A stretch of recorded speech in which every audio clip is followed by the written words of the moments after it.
Ladies and gentlemen, good afternoon and good morning. Welcome to the Center for China and Globalization. I'm Shirley Ren, Director of CCG Publishing Center. Today is our great honor to host this book launch event in CCG headquarters. First, please let me to invite Secretary General of CCG and co-editor of today's book, Dr. Mabel Lu Miao, to deliver the welcoming remarks. Welcome.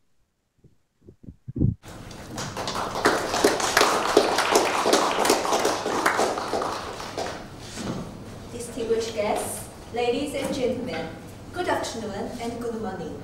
Depends on where are you. Welcome to CCG's new book launch event. Today, we will release the new book, Enhancing Global Governance in a Fragmented World, Prospects, Issues, and the Role of China.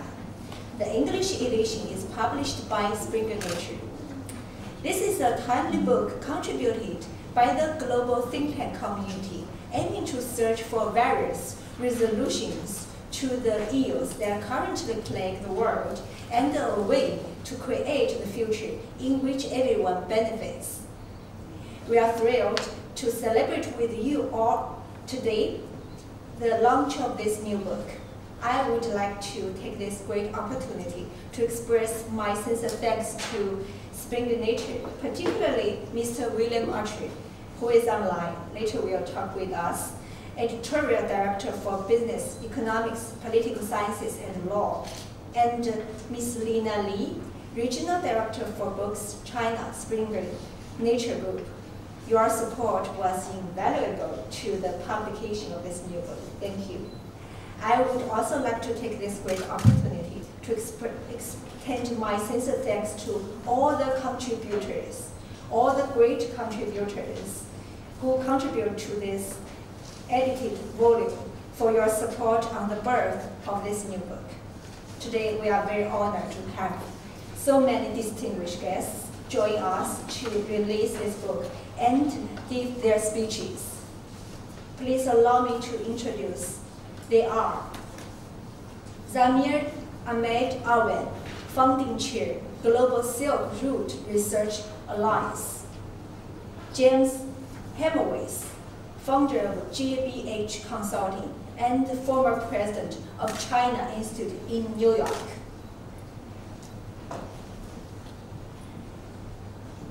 Gozrios Kolodok, Director of Tiger, Transformation, Integration, and Globalization, Economic Research, Kosminski University, Warsaw, Poland.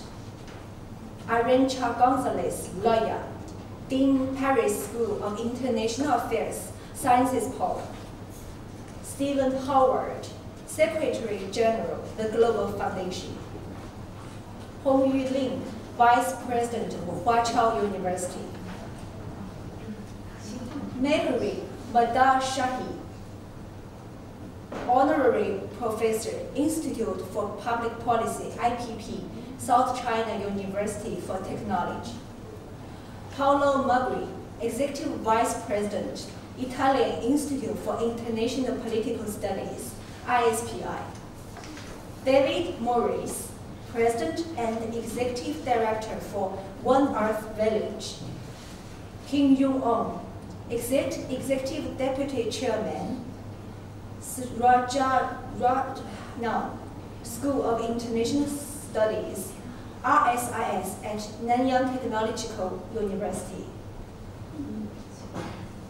Emmanuel Pastrich, President of the Asia Institute. Jasna Plevenik, President, Geoeconomic Forum, Croatia, Zagreb, Croatia. Dubovko Radosevic, Professor, University of Zagreb. Michael Schumann, Chairman of the Board, Federal Association of Economic Development and Foreign Trade, Germany. Danny Simon, Chair of Alliance of Global Talent Organizations, former Executive Vice Chancellor of Duke Kunshan University. Toby Simon, founder and president, Synergy Foundation. Piet Steele, chairman of the board, Europe-Asia Center. P.S. Srinivas, visiting research professor, East Asian Institute, National University of Singapore. Fabia Zulik, chief executive, chief economist, European Policy Center. Michael Yen, president of KSI, Strategic Institute for Asia Pacific. Sincerely thank you, all of you. Most of today's distinguished guests are old friends of CCG and Henry and me. Taking this opportunity of this book launch event, we get together again. Very pleased to see all of you. 18 out of 30 contributors of this book are presenting at today's launch event. We are also lucky enough to have another author today here, Mr. Michael Schumann, who is visiting Beijing and joining us offline. Welcome you, Michael. Firstly, please let me give a warm welcome to Mr. William Archer, Editorial Director for Business Economics, Political Sciences and Law, Springer Nature, to give his remarks. Welcome, Mr. William Archer. The floor is yours, William. Thank you. Can you hear me? Greetings to everyone today. Yes. Good afternoon to those in person at CCG in Beijing. For those of you joining online, greetings to you, whichever time zone you may be in. My name is William Achauer. I'm Editorial Director for Business Economics, Politics, and Law books at Springer Nature.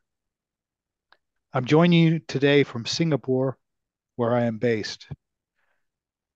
Today we gather to celebrate a new volume that is recently published in the open access book series, China and Globalization, which is edited by Henry Huiyao Wang and Mabel Lu Miao.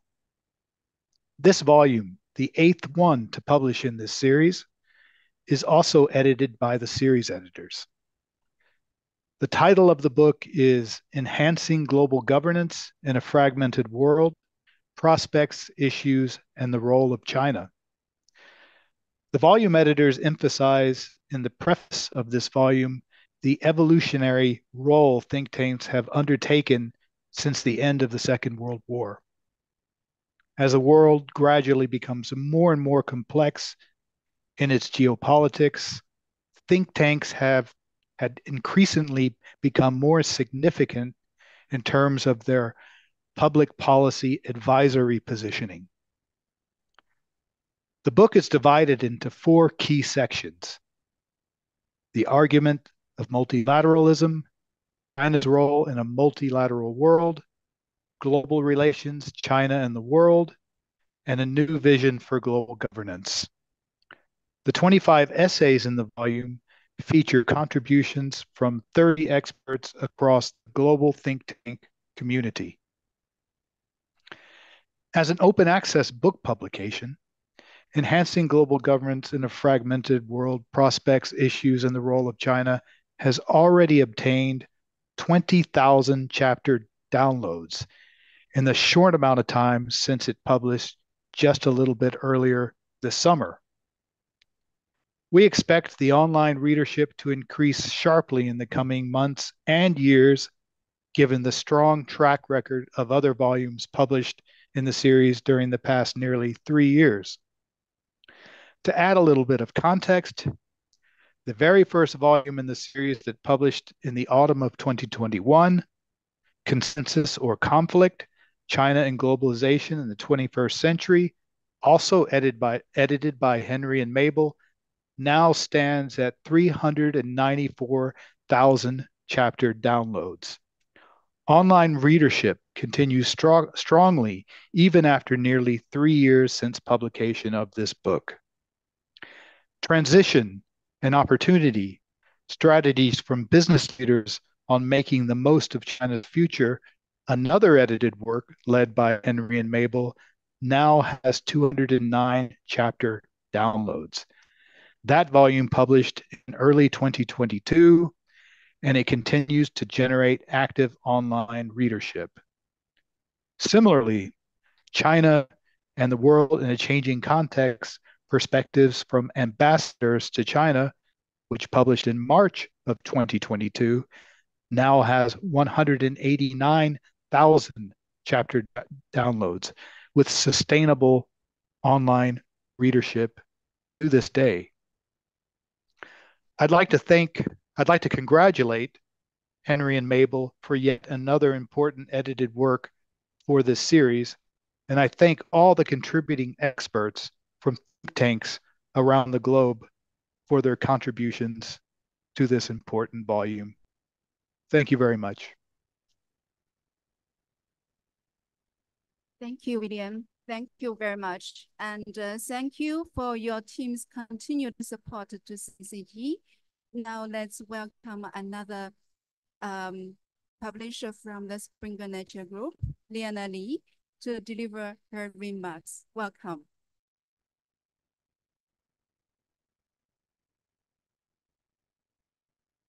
Shirley. Thank you, Shirley. Dear friends and guests, good afternoon. I'm also from Springer Nature, the publisher of this book. I'm always happy to join Bill online and the group here in person to celebrate every book that we publish together with CCG. As my colleague just mentioned, that the book that we're launching today is not just another publication, but also a significant contribution to the global discourse on governance, multilateralism, and the role of think tanks in shaping our shared future. In a world that seems increasingly divided, where challenges transcend borders and solutions often seem elusive, this book arrives at a crucial time. We live in an era of what many are calling polycrisis. That is a convergence of crises affecting nearly every nation, from climate change to economic instability, from geopolitical tensions to the ongoing challenges posed by the pandemic. The need for robust and effective global governance has never been more urgent. This book, authored by 30 leading figures from think tanks across nearly every country and every continent, delves deeply into these challenges.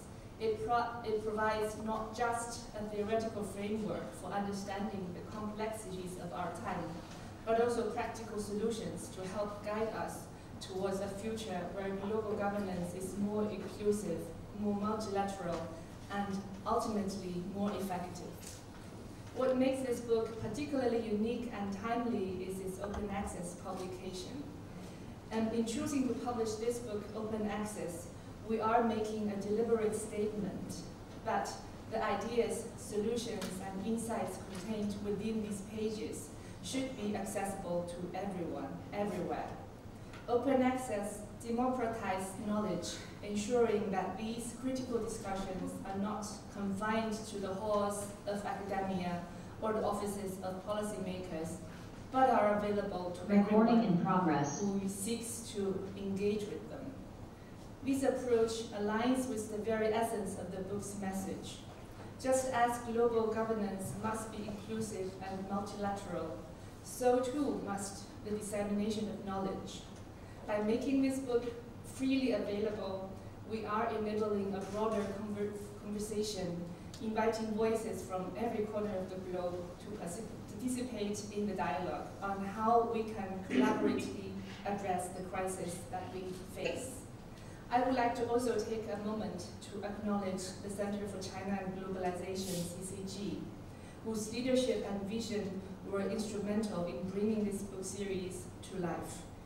As China's preeminent non-government think tank, CCG has once again demonstrated its commitment to fostering global understanding and cooperation. In closing, I encourage each of you to engage deeply with the ideas presented in this book. Let it challenge our perspectives, inspire our actions, and contribute to the ongoing efforts to create a world where governance is truly global, inclusive, and beneficial to all. Thank you.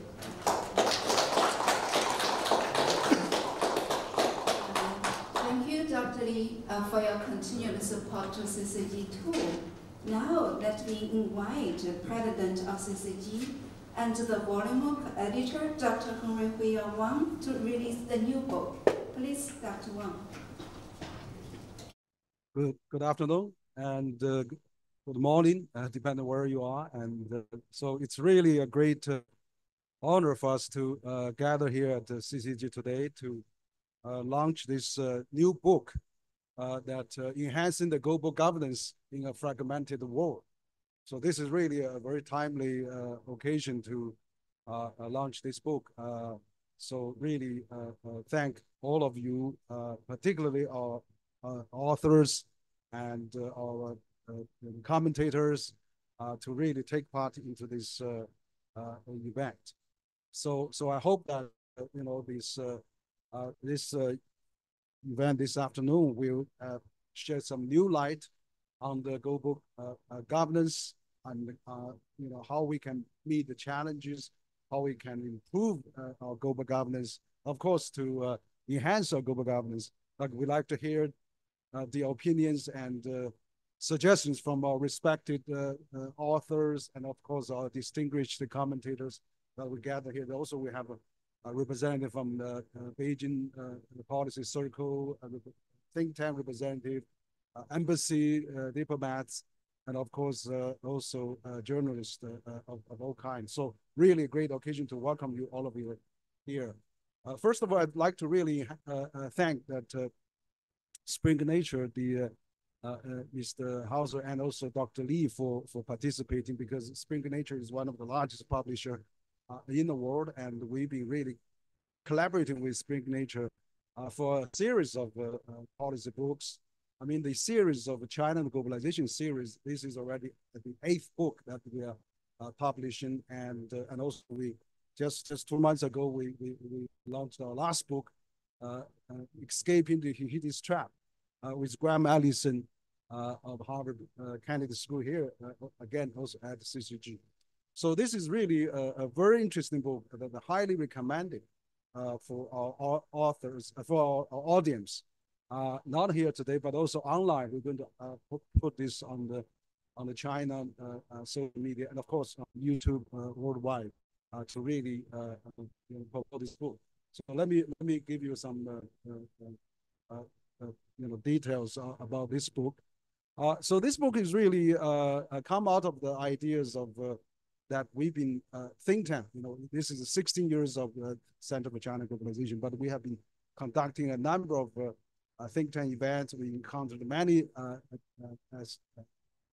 very distinguished authors and the policy people, and of course ex-politicians and all the very, very senior thinkers of different parts of the world. So we are really very pleased to see how we can really put their ideas into a more compact book.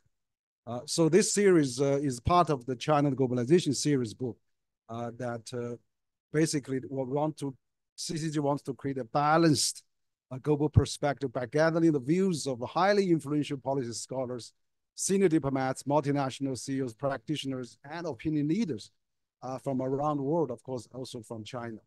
So this is our book that we are trying to do. Actually, we have published quite a few already, which we can be downloaded. It's all open access.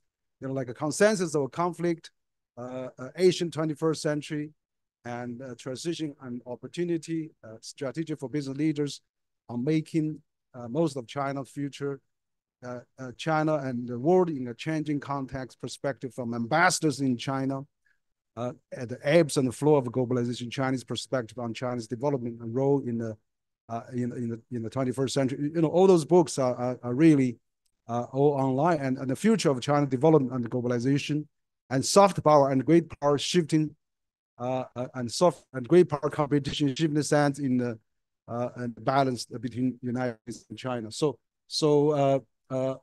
this is really a very interesting a book series that we're doing right now, and so this is a world in the polycrisis now, because we are having the Russian war on Ukraine. We have a Gaza conflict. We have climate change. We have big power competition, and also there's a challenging questions about time. And so with all those in mind, actually, we're trying to seek the ideas of respect the authors and thinkers and how we can do better, in terms of global thinkers, in terms of, all the countries' perspective, and how we can really work on the global governance, on the multilateralism, and also, of course, China's global role in terms of all those new challenges, that how we can work together, basically are really important. So to that perspective, actually, we actually conducted many think tank forums in China. For example, since 2016, for the last 9 years, we already had 8 forums of a think tank forum already. Hundreds of even close to 1,000 participants attended our think tank forum. And we're having another one on December 4 this year, our 9th annual China Global Think Tank Innovation Forum. So welcome all of you to come again to attend our forum. And then we have this I just mentioned that we already had eight of them, and welcome all of you to attend. And so just give you some highlights of those forums we have. I've done this in the past, that you can see all those pictures actually. So this book, that Enhancing the Global Governance in a Fragmented World, is a book actually coming out of many years of a think tank discussion, but primarily focused on the recent development of the geopolitical and economic and all the challenges that we're facing the world today. So we have invited 30 contributors. As Dr. Lee said, it's evenly spread into probably 5 continents of the world. We have a representative from Asia, from Europe, from America, from Africa, from India. So it's really a very well rounded of different regions and countries to participate. So they have some very good representative of regional view. So this is also again it's an open access book, which means those chapters can be downloaded and can be really any universities, think tanks, people in the public can really read this book free, and that thanks to the Springer Nature's open access book channels. For example, one of the book that we edited in our series has been downloaded 3.6 million, 3.7 million already. So all the book added up, 6-7 million probably already downloaded. So it's incredible the impact it has. And so this is really interesting to see how we can really explore the theme of multilateralism and globalization and solutions to solve our crises and problems. So this is really a great efforts. We have altogether 25 articles, essays in this book, which has actually, it's really a multilateral approach to the reforms and opening of the global governance discussion. So this is really, we hope that we can gather all the views today as we will invite authors to briefly mention their theme again. And so this is a very interesting time. I'd like to say, you can see some of the pictures in our screen that we have a well represented people that attending and also contributing. We have a representative from one of the, for example, Faza Abdash. He's really one of the key representative from Malaysia, major think tank in Malaysia. We have Zami from also Global Road Research Alliance. We have Timo Blank. He's from German. And also we have Ken Crowder. He's the Director Research Center for East Asian Studies at the Johns Hopkins University in Washington, in the US. And we have Mark Engels. He's the Secretary General of Global Solution Initiative from Germany, a big think tank, and of course, a Global Solution Summit that they're having every year. And of course, we have distinguished Madame Arancha Gonzalez Laya. She is the dean of the Paris School of International Affairs at Sciences Po, and of course, former foreign minister of Spain. She actually spoke here at the CCG as well. We have Bert Hoffman. He's the director of East Asia Institute at National University of Singapore, a former World Bank resident director in China.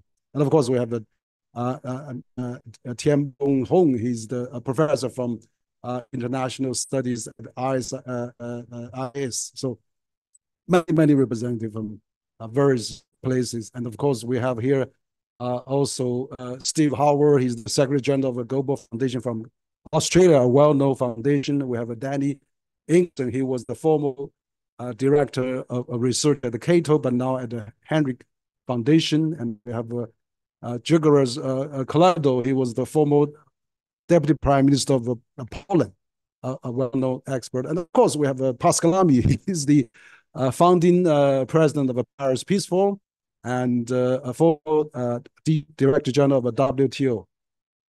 And of course, many more. We have Mary Mashidi. She's the professor from South China University, but she, basically in Paris, a former UN expert.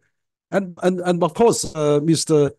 Paolo Magri, excellent think tank leader, executive vice president of Italian Institute for the International Political Studies, ISPI, one think tank, and in Italy. And of course, we have Omar Mergina, president, chief executive officer from Center for International Policy Africa. And of course, we have Mr. Kim Yong-ong, well-known, good friend, executive deputy chairman of Sarajantan School of International Studies, ISIS at Nanyang University, Technology University of Singapore. So well-known think tank leader. And of course, many of those people, we have Emmanuel Pastor, president of Asia Institute. We have Janice Povinin, president of a geopolitical forum, Croatia. And we have a book, Rodic, he's the professor of University of Zagreb. And of course, Steve Roach, well-known senior research scholar at Power Center from Yale University, former managing director for Morgan Stanley Asia. And so well represented. And then we have Nina Schroman, project manager, agro strategy and wellness consulting firm. Of course, we have also Michael Schumann, chairman of the board, Federation Association of Economic Development of Foreign Trade, based in Berlin, but he physically here in Beijing attended our event. And of course, we have Toby Simon, a well-known think tank in India. Of course, we have Mr. Shivanima, visiting scholar, research professor at National University of Singapore. So you see, we have a well-represented 20 author. We have Pete Steele, he's the chairman of the board, Eurasia Center in Brussels, and we have Yuz Ongong, off federal managing director of the also from the German Commerce. And we have Michael Ye, he's the president of KSI, a think tank in Malaysia.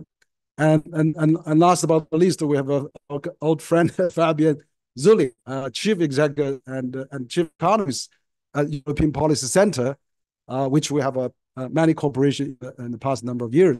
So I'm giving all those some time. So spare me. Those are very distinguished, very excellent contributors of this great book that we are having. So this book is really about many of the subjects.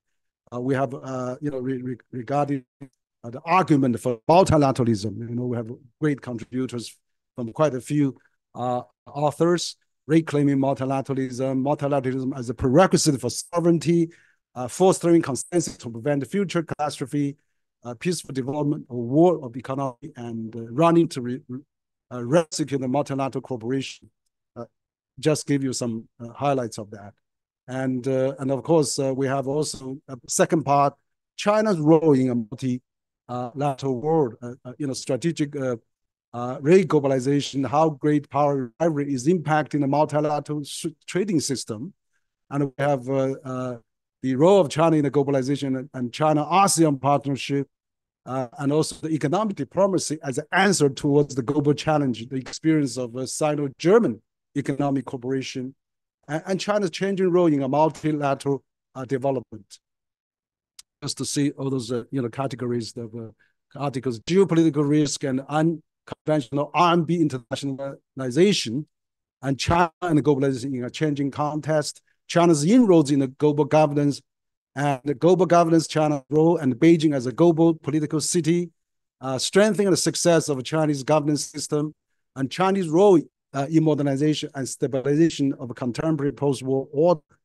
And also, of course, so we have third parties, the China and world, so the articles covers the Sino-American conflict from escalation to resolution, also U.S.-China strategic competition and Southeast Asia, and China-Africa partnership in influence the new world order, a dialogue civilization to heal the fractured world, and also sustain a cooperation in a fragmented world from a Malaysian perspective.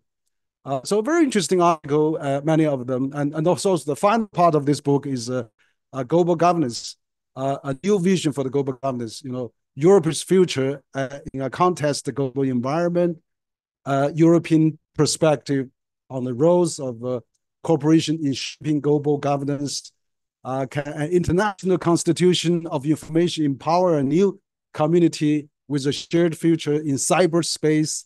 The world that needs a form of a global governance for all and reshaping global order. So you see, it's fascinating, particularly Pascanabi final article on reshaping the global order is also very stimulating papers to be read. And all those articles, papers are really worthwhile to read. And I think, we can see how those authors are really doing their best to build up some consensus but also trying to reach some common objectives. So I'm not going to go into detail given the time. We have cited quite a few, the paragraphs of different authors, and I'm sure when we put it online, people can read in details all those, fascinating articles of those thinkers and think tankers, and of course, opinion leaders, great ideas and recommendations. So this is really interesting efforts. I think it's probably the first time a Chinese think tank like CCG has actually gathered the global opinion leaders, about a third of them, put into the book. I mean, last time we did that was 2021, Consensus and Conflict, which is another a book about 38 global opinion leaders that we have actually done that. So this time, it's the second time we do that, but time has also changed. At 2021, we were saying consensus or conflict. Unfortunately, conflict happened.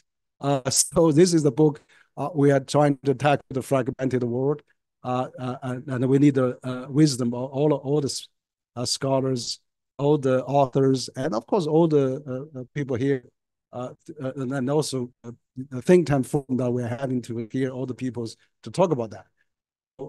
I think that we are really in an urgent time. I mean, the United Nations is also facing a lot of challenges. WTO is facing challenges. All the international organizations are also facing challenges. And of course, multilateralism, the system that has been carrying us for the last 78 years since the Bretton Woods system is facing challenges. How we can really maintain, upgrade, enhance. It's really important. So let's embrace multilateralism and force the global cooperation and build the inclusive global governance. So that would be my brief introduction, and thank you all very much. Okay, maybe I'll start. So we're going to, we have a lot of distinguished guests online.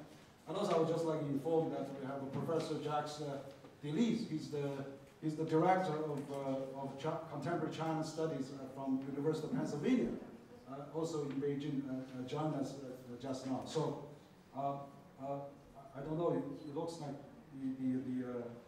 we're having a room connection on this. So if we can continue, perhaps I could first, because I know that Professor Arantxa Gonzalez, you may have something later. So perhaps I would like to have you speak first as the Dean of the Paris School of International Affairs, Science Poet. Recording in progress. So perhaps I'll start again because I think we are having this. Now we're getting to the roundtable discussion and very distinguished guests online. And I know that Professor Arantxa Gonzalez, you may have something later, but I would like to maybe invite you to speak first, if you can hear me. That so we can hear from you. Arantxa, why can't we start with you to hear your ideas and the comments and also if I can get you on. Yeah. Thank you, Henry. I hope you can hear me. Thank you very much for this invitation, and thank you also for putting together this very timely event. It's true that from the moment we contributed to this publication and today, the weather has turned for the worse. There is a little bit, there is more risk, there is more fragmentation, polarization, strategic rivalry. So I think it's very timely that we look at this, and I thank you for the invitation.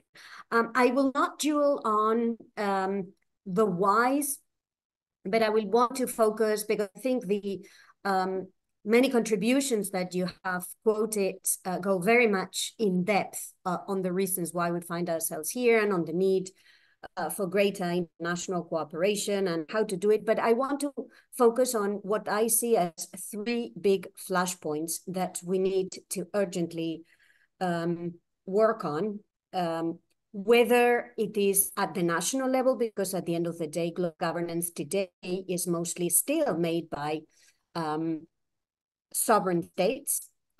So whether it's about sovereign states working to resolve their own issues that have an impact on others, or whether it's sovereign states together with other non-state actors coming together to address challenges, I want to focus on three flashpoints. The first one has to do with the economy and international trade.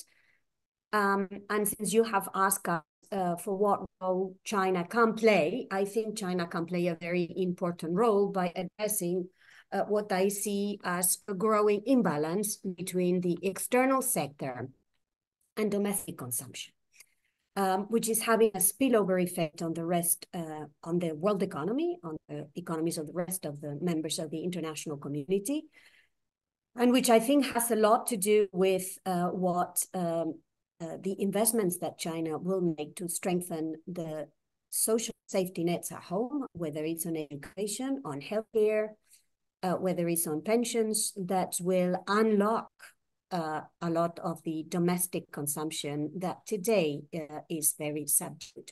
So the first flashpoint that I would like to put on the table is the importance of China working to rebalance, as it had always wished to do, between the external sector and the domestic consumption. The second flashpoint that we need to urgently get to work is got to do with peace and security, and it's got to do with the conflict between Russia and Ukraine. There are many conflicts in the world. This is not the only one. There is pain and suffering in many parts of the world, but this is in a way emblematic of a failure in the international community to resolve a conflict and to resort to war and resort to redrawing of international borders, something that in a way the international system post-Second World War was meant to avoid. So I think the second flashpoint and the second urgent task ahead of us is to put an end to the conflict between Russia and Ukraine, because in a way it's emblematic of the failure of global governance to maintain peace and security. Again, it's not the only conflict in the world. There are many more, and I can think of a long list. We see them every morning when we get up. I think this is emblematic of a failure. Third one is got to do with climate change. It's true that the major emitters are today on a path to decarbonization, something that needs to be welcome.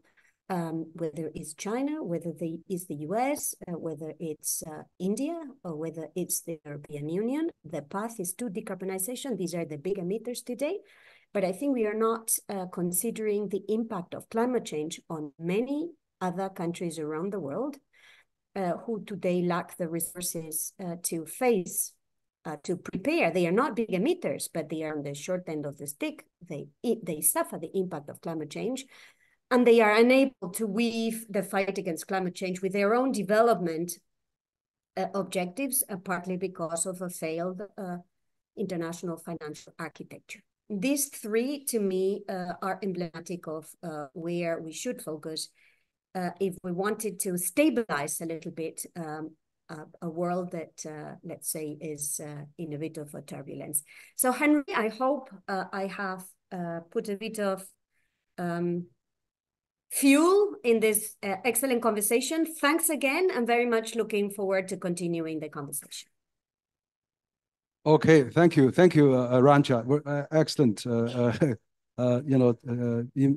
intervention. I think it's really great that as a multilateral strong supporter and as a globalist, so I'm very happy to hear what you have said. And absolutely, I mean, all those issues you laid out are very important, and we have to be really more attention. And that's why we're having this great discussion today. So thank you, Arantxa. Now I'd like to have Mr. Zamir Ahmad Awan, the founding chair of Global Silk Road Research Alliance, to give his comments and input. Can you hear me? Oh, thank you. Good afternoon. It is going to be 2 p.m. in the Pakistan, so I say good afternoon. Please accept my greeting according to your time zone. Maybe it is good morning for someone and maybe good night for someone. Accept my apologies for that.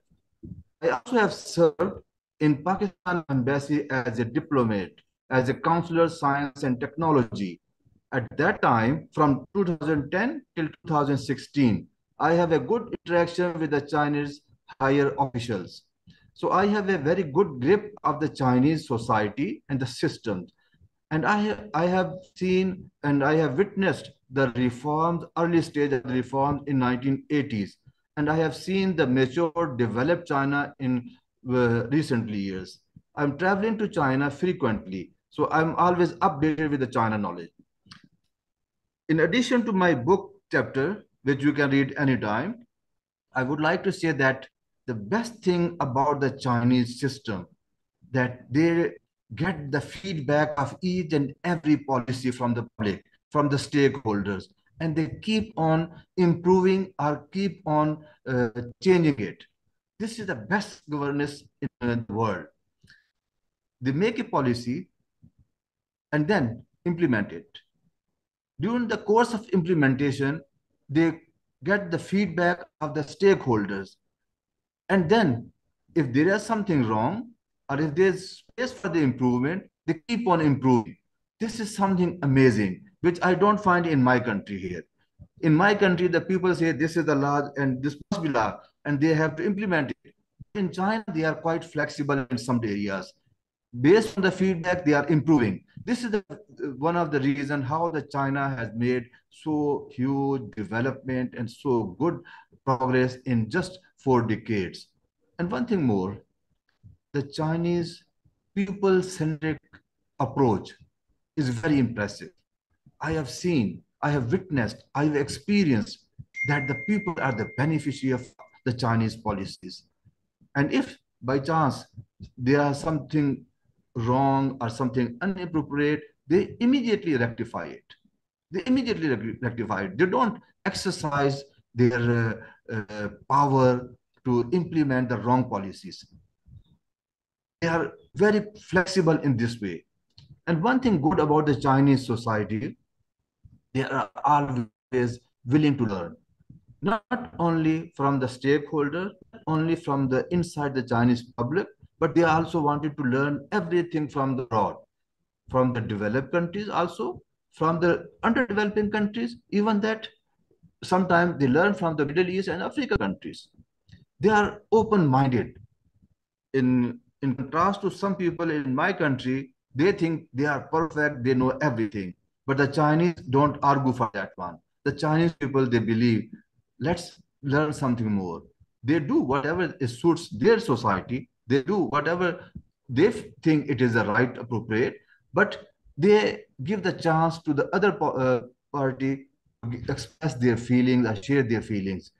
I think there are a few things which are inbuilt in the Chinese genes, that they are very successful in making so good progress just in the 4 decade, which has never happened in the history of the humankind. I think that the rest of things you can see in my book, and I see Henry Wang is want to remind my time limit. So I think that with this, I wish everybody have the good health and good trip and success in the life and be happy. Thank you, everybody. Bye. Thank you. Yeah, it's great. We'll read your chapter in the book from your perspective. It's very interesting. As somebody live in China, work in China, and your thought is very valuable as well. Now I just follow this order. I'd like to invite Mr. Professor Goris Collado. He's the director of Tiger, Transformation, Integration, and Globalization Economic Research, Kosmicki University, Warsaw, in Poland, but also you were the former Vice Minister of Poland. So, Professor Collado, your turn, please. Let's maybe fix this into 5 minute around 5 minutes each, probably. So, Professor Collado, please.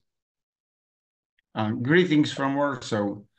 I'm speaking from Warsaw, Poland, a very central European country which is involved in global affairs in proportion to our economic and political meaning.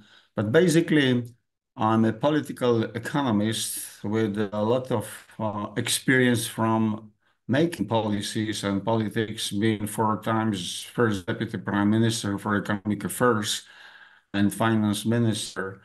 So I was in charge of Polish transition as a key architect of Poland's integration with the European Union and opening up relations with other countries. So we try to make our contribution to the global affairs as much as we can, contributing less than 1% of the global output, global GDP, and having just about half of a percentage point of global population. But still, I think my country is important from another perspective. Quite recently, and I'm quoting this opinion in my contribution to the volume, which is just launched today, a very influential weekly British-American economist stated that as far as the future of the world is concerned, there is going to be a kind of conflict, of clash, actually hostile competition between the West, led by the United States, and the East, with the leading position of, as they say, China and Russia. Of course, China's position relatively is growing and Russia's position is sinking, especially after seeing this shameful invasion of Ukraine 2.5 years ago. And then this economist opinion says that these 2 parts of the world will compete to make a bigger influence on the global South, using from time to time to the military leverage. My position is quite different. I'm saying the words the globe not as divided into hostile part, west and east, but rather as coexistence of two megaspheres, Euro-Atlantic and Eurasian. Of course, Euro-Atlantic part is led by the United States, which is much more recently involved in the election circus in place over there than in thinking and acting on the behalf of improvement of global governance. And then there is Eurasian part of the world. And European Union is part of both, of Euro-Atlantic and Eurasian at the same time. And the things happen. The things happen. The day where we are discussing the book launch, China's prime minister is visiting Moscow. He is in Russia. In Poland, we have the first since 45 years official visit of India's prime minister, Mr. Modi, is in Warsaw. And we discussed the issues, how to develop, first of all, bilateral economic relations, but everything makes an impact, lies in long shadow on the global affairs. And from this perspective, I'm seeing the European Union, to which I brought Poland 20 years ago, coordinate at that time economic policy and institutional reforms, as being a part of both Euro-Atlantic and Eurasian.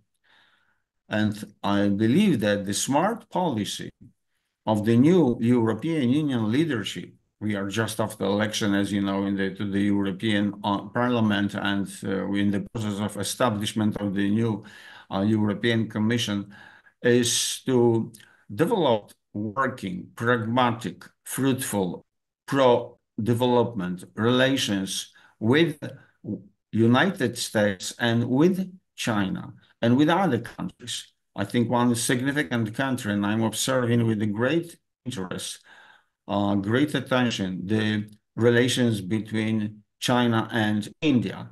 These relations will have a significant influence of the governance and moving forward towards more inclusive globalization, which is called in China win-win globalization. And sometimes we are joking that win-win does not mean, doesn't supposed to mean 2-0 for China. And there is no need for any military leverage, yet unfortunately, we are going into not only Cold War, but as we know, in some places also hot war. The world spends already 2.5% of the global output.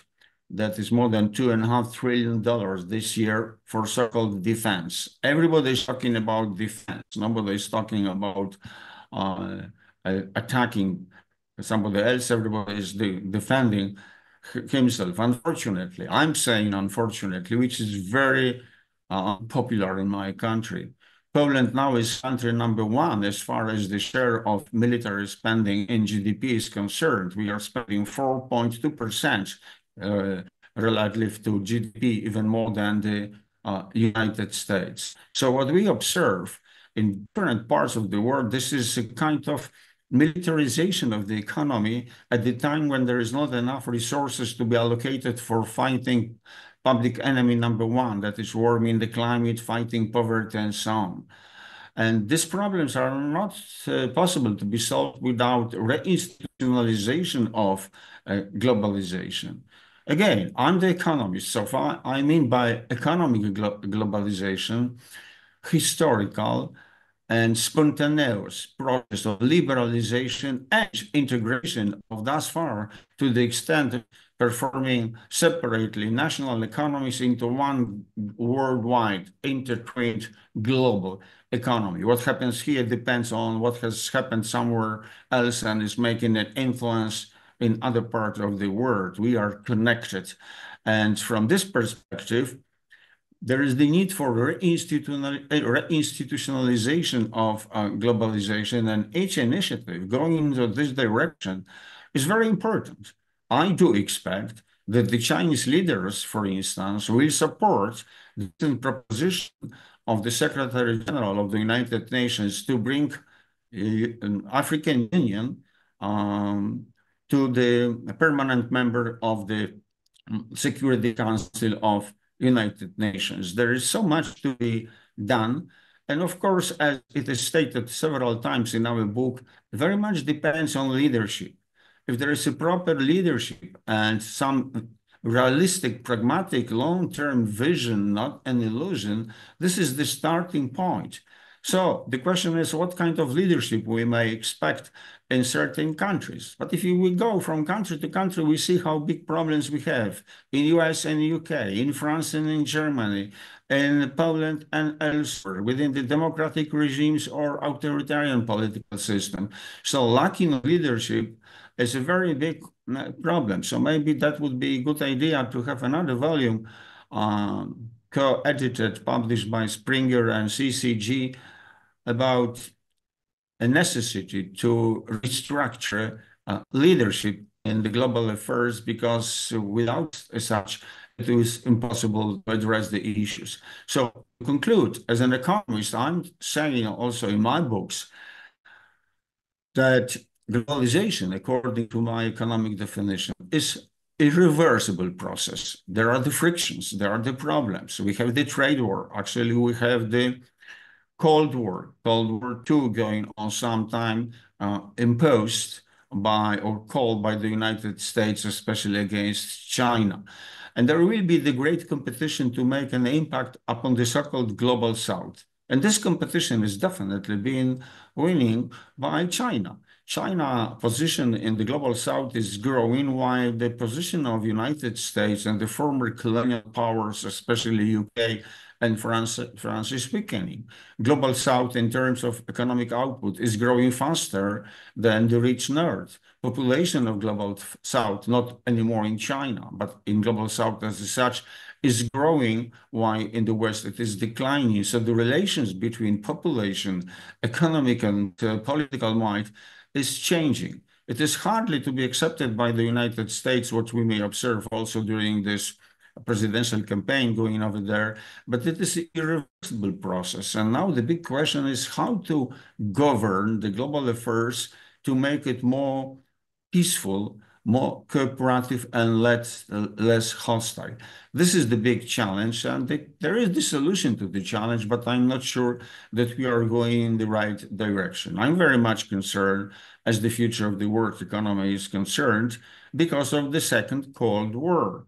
So the question is how this military and political tensions, and I put a lot of trust not only in the political leaders, at least in some of them, but also in the business circle.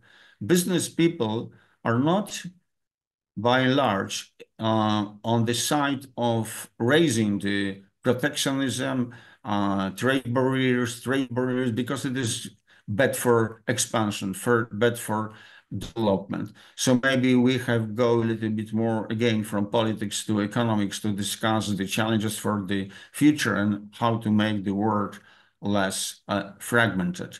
And again, since I'm talking to you, listening to you, learning from you, being in Warsaw, we are a small country in Central Europe, but I think that my country can play a relatively bigger a part in being the member of the European Union, being between Germany and Russia, from some perspective between the East and West, more positive role in the global affairs. So it is good that there is also good cooperation between Poland and China, Poland and other countries, but I'm not so happy seeing how much an influence we have here in Warsaw from Brussels, from NATO, from London, and especially from Washington.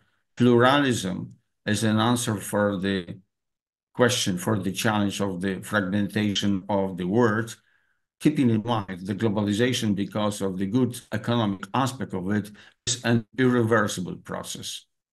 Thank you. Good. Okay. Thank you. Thank you, Professor Collado. Yeah. So absolutely, you mentioned about this crisis going on, climate, de-globalization, military budget going up, and of course leadership. That's probably the key word we have all addressed. That the world lack of probably strong leadership for multilateral world. Again, I think we're going to read your chapters in the book. Very stimulating talk that you gave us. Now I'd like to invite Madame Meher Madar Shaha. I know you are in Paris, and you are also affiliated with China,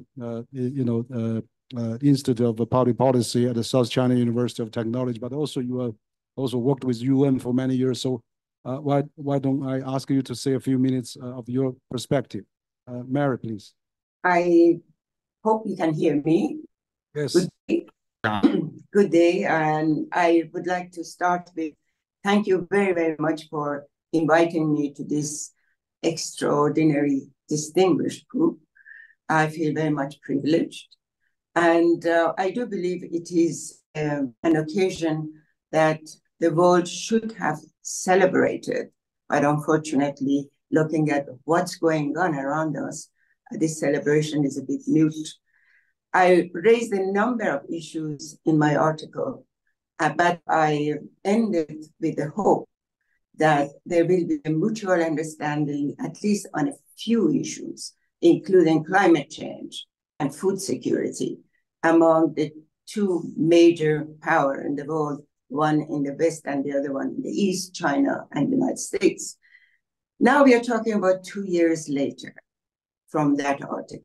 And I should say that the picture is becoming a little bit more bleak.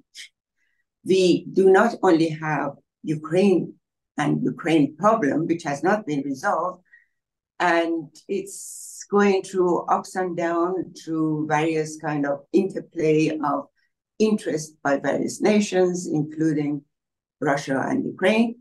But also we have problem with Middle East, which is a tinderbox. And of course, various powers, including the United States, are trying to dampen this fire, and they try to make sure that this doesn't spread. But if it does, we won't be surprised. There is going to be this incredibly important election, which is going on in the United States. And you're talking about a regime which was already in place for 4 years and was completely proven to be destructive to multilateral approach to many issues. And we are talking about a possibility of a hope for continuation or a new window for a new approach and prosperity. And the fight between these two elements that's going to have enormous impact on the future of the world is not only election of the United States, but is the election of the world.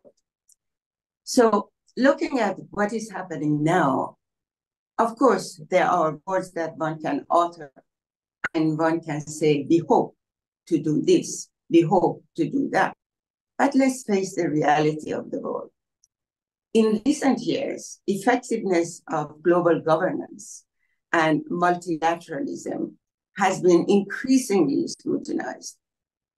The world faces more and more unprecedented challenges, as Henry said, and few other speakers they refer to, including climate change, pandemic, geopolitical tension, economic inequality, and hunger and immigration, and you name it, which requires coordinated global response. However, the current state of global governance and multilateralism is marked by significant challenges. In my article, I refer to lingering effect of COVID-19, which created this incredible mistrust among the world community. And this was probably the beginning of unraveling the good and goodness of globalization, particularly in relation between the United States and China. This is the game that still continues because the COVID is still with us in different form. Now, decoupling process now at this point is gradually replacing what it was for a long time we were talking about and hopeful was the G2 alliance. And this process of decoupling is extremely worrisome, not only for the East, but also for the West. The United States limits export of high-end technologies and semiconductors with the aim of limiting growth of China. And this deepened the divisions, and it has demonstrated in various discourse in many meetings, including when you look at G77, when you look at the United Nations Security Council, there is really always a veto power. There is always a negative vote, which derails the whole process of further cooperation. Expansion of NATO, of course, with the border of Russia is another problem, which has created this kind of rapprochement between Russia and China. Question of security is extremely important to Russia, and this is being challenged. We are talking about paradigm shift in China as well, because China is moving more towards self-sufficiency while reconsidering its involvement in multilateral agreements, or at least reducing it. And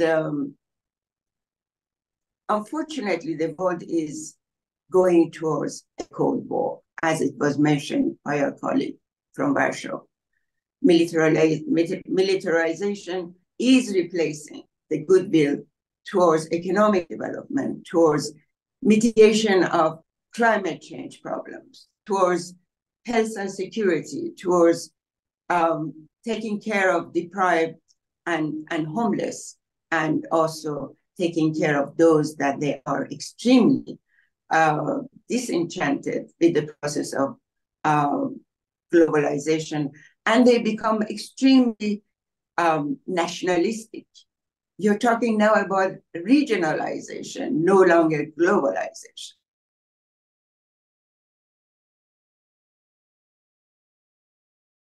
National, multicultural, and also globalized approach to solve it, we cannot really tackle the whole problem. I am so sorry to take your time, and I thank you for your attention. Thank you. Thank you, Mary. Yeah, absolutely. I think that climate change, food security, or even energy security, poverty, those common security issues are really more important in a global governance structure rather than just national security. So I think we have many more challenges we have to face together. So I agree. Quite a few of your points there. Great contribution. Now, next, I would like to invite Professor Kim Yong-ong. He's the Executive Deputy Chairman, Rajaratnam School of International Studies, ISIS, and the Nanyang Technology University of Singapore. And also, I know you're the former Secretary General of ASEAN, and you have an ambassador at large, and you're very well known in Singapore. So we are very happy to have you contribute to our volume. And I would like to have Professor Ong to share your views, please. Thank you, Henry. I hope you can hear me. Yeah. Yes, we can hear you. Yes. Since we only have 5 minutes, I think I should just read you from my prepared text so that I won't take too much of your time. Let me begin by saying that great power competition is not new to Southeast Asia. My chapter in your book is about the Southeast Asia in the context of US-China strategic competition.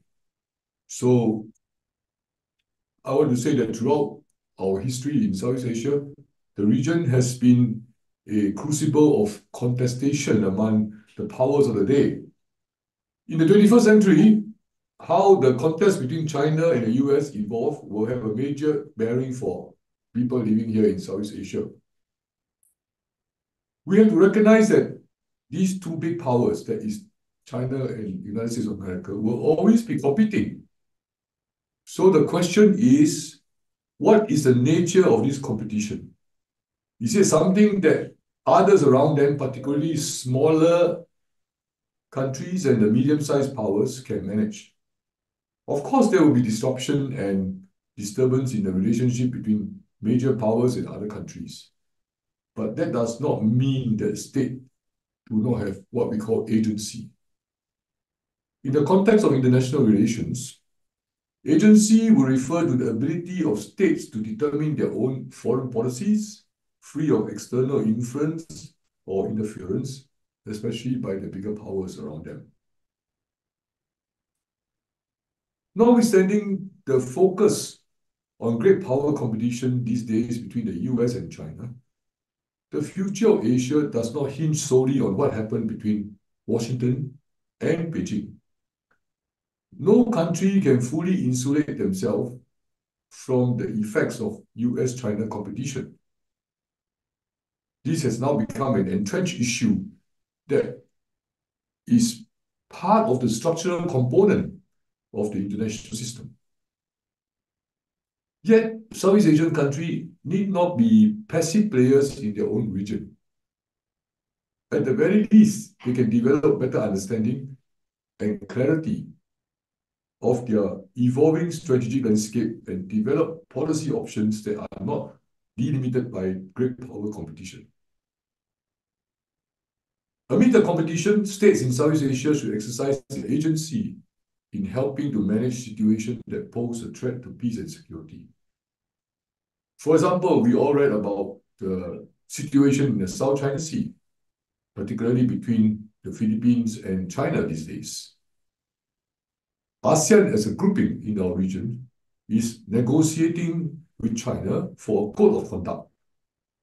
This code of conduct is not between China and Philippines alone, but it involves the whole of the ASEAN membership with China as part of the grouping and the relationship with China in the region.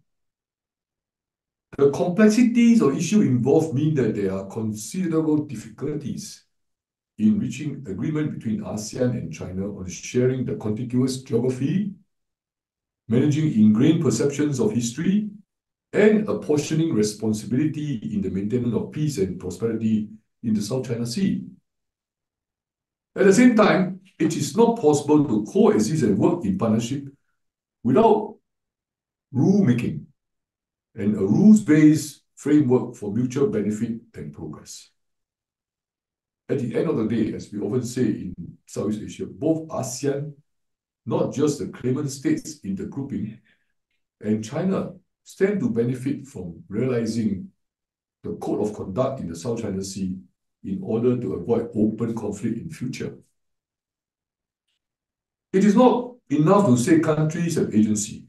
To exercise agency, there must be a willingness on the part of all parties involved, big and small, to be prepared to utilize their agency to avoid open conflict as a first step.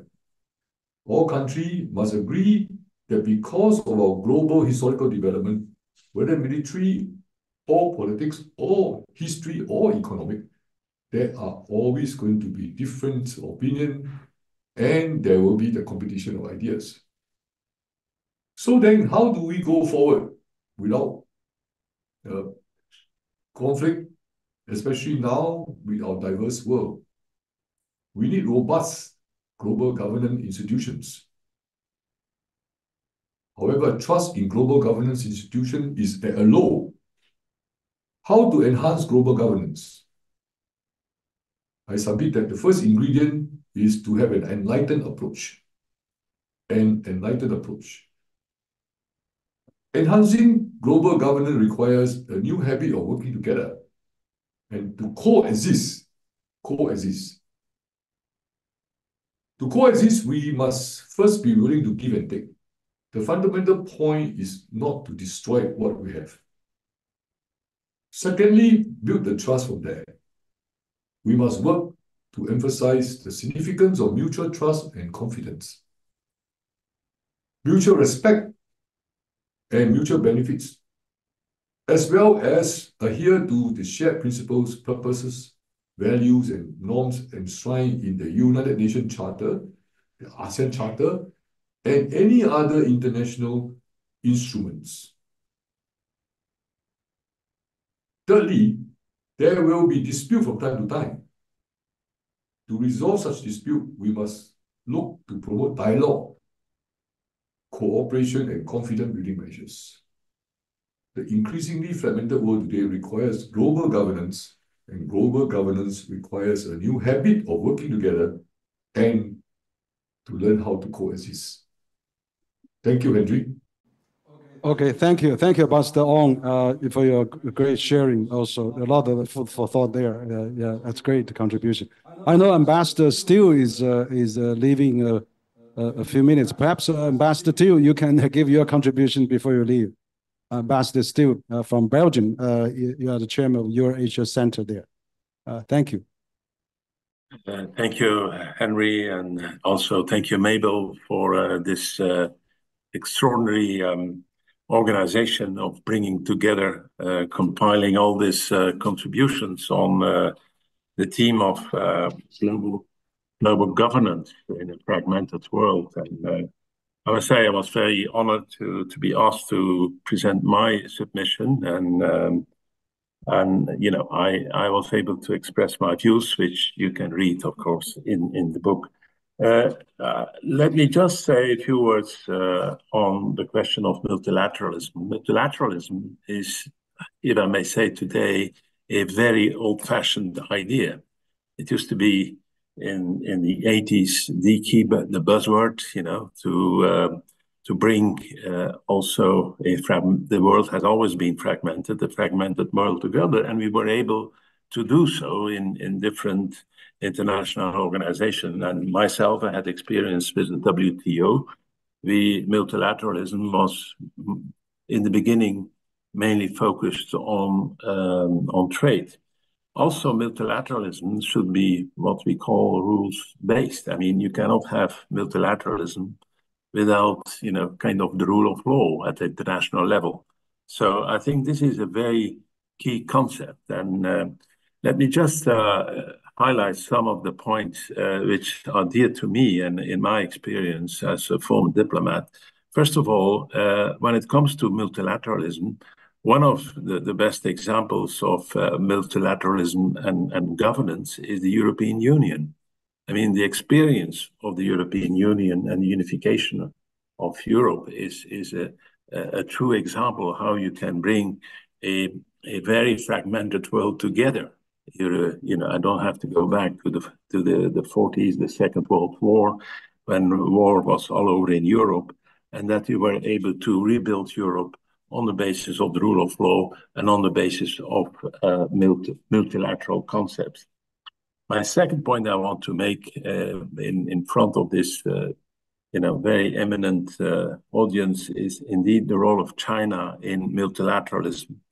And let me pick out just one idea is that China has a crucial role in solving the current war between Russia and Ukraine. I think we all look at China to come forward with ideas to solve it.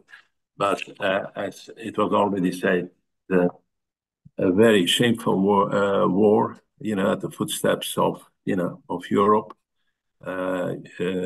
Indeed, Ukraine and even Russia is part of Europe. I mean, this is a shame that this is happening. Let me also maybe break. I would say to say that the multilateral trade, which is in the WTO, which is the core of the WTO, you know, this is in a limbo. And I know there are different reasons why it is. I mean, we are living in the age of anti-globalization, if you hear some of our politicians. But I think the WTO and the multilateral trading frame of the WTO is absolutely crucial if we want to bring back a multilateral world. So those points are for me very important. And once again, I would like to congratulate you, Henry and Mabel, for what you have been doing. This is indeed a fabulous accomplishment to bring together views from all corners of the world on an item which is very controversial. And I think this is something we should applaud and we should support also for the future. There are other teams. Other teams have been already raised this morning or this afternoon. on what are the urgencies, because the world is full of problems, and I think an organization like yours, the CCG, has this responsibility and has also certainly the networks and the means to delve deeper into some of those questions. Thank you so much. I'm very sorry. I'm still on holiday in Spain, and my family is calling me, so I'm very sorry. And I wish you a very good meeting. Thank you. Thank you, Ambassador Stu. I know you are the ambassador of Belgium to Vietnam, also Consul General of Belgium to Hong Kong. So thank you for your, and also currently the chairman of Europe Asia Center. Great contribution. Absolutely, I think China can play active role in terms of the more urgent global governance is to calm down this conflict in both in Russia, war, Ukraine, but also on Gaza. So that's really important. Now I don't know if Dr. Emmanuel Pastor is online, and he was supposed to be the next, but I don't see him on the screen. Is he there, Emmanuel? Oh, probably he's off. But let me also introduce Michael Schulman. He's the author currently online and on site. Sorry. So he came to Beijing and just happened to be in Beijing, and then he was really pleased to join us. Michael is the chairman of the board, Federal Association for Economic Development of Foreign Trade. It's a BWA, a trade association based in Berlin. So I'm very pleased to have the floor for Mike, and your contribution, please. Thank you. Well, thank you very much. Dear President Dr. Wang, dear Secretary General Dr. Miao, dear Mr. Achawa, dear Ms. Li, esteemed colleagues and ladies and gentlemen, it's a great honor to be able to join you here today in Beijing for the launch of your new book, Enhancing Global Governance in a Fragmented World. And on behalf of BWA Global Economic Network, I would like to extend our gratitude to the Center for China and Globalization, both for the invitation to contribute a chapter to this book and to address you here today, as well as for creating this platform where we can discuss how to navigate the complex landscape of international relations in our increasingly multipolar world. I think this is more than just an event. It's a milestone in the ongoing conversation about how we can collectively shape a future that prioritizes mutual understanding and focuses on the well-being of the people. Our chapter in this volume, Economic Diplomacy, as an answer towards global challenges, the experiences of Sino-German economic cooperation, which we helped to shape for more than 20 years, explores the critical role economic diplomacy plays in fostering understanding and cooperation among nations. At its core, economic diplomacy is about building bridges between countries through the efforts of entrepreneurial actors who complement the work of state foreign policies. And these actors bring innovation, creativity, and a willingness to engage in dialogue and negotiations that transcends political boundaries. And I think in our current global context, marked by significant political divergences and challenges, these bridges are more vital and more needed than ever. The history of Sino-German economic relations can serve as a powerful example of how economic diplomacy can create opportunities for collaboration and mutual growth. Through our business interactions, we have gained invaluable insights into China's economic capabilities and potential. And these interactions demonstrate that even in the face of political differences, there is room for effective cooperation and mutual benefit.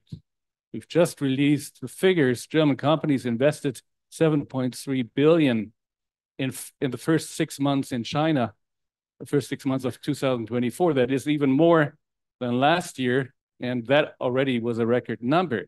So there's no decoupling here. It's not even de-risking, or maybe, as they sometimes say in private, they de-risk, but they de-risk from Europe. These interactions demonstrate that in the face of political differences, there's room for mutual benefit. And German companies in China and Chinese companies in Germany have not only contributed to each other's economies, but also have paved the way for cultural and social exchanges that deepen our mutual understanding. In today's Germany, China expertise lies more with the several thousand family businesses invested in China, some of which form the backbone of our economy, than with the 736 members of parliament, very few of whom know China from their own experience.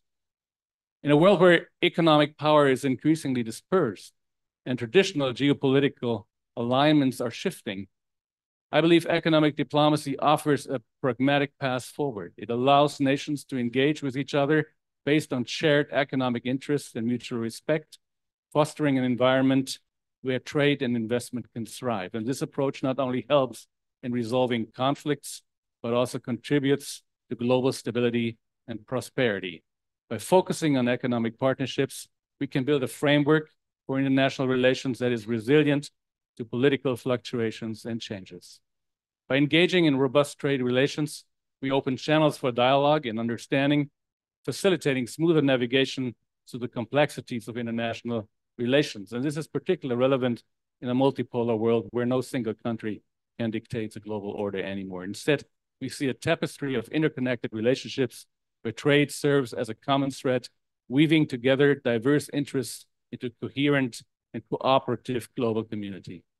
So economic diplomacy has the potential to address some of the most pressing global challenges, such as climate change, public health, securing peace, securing food, and eliminating poverty.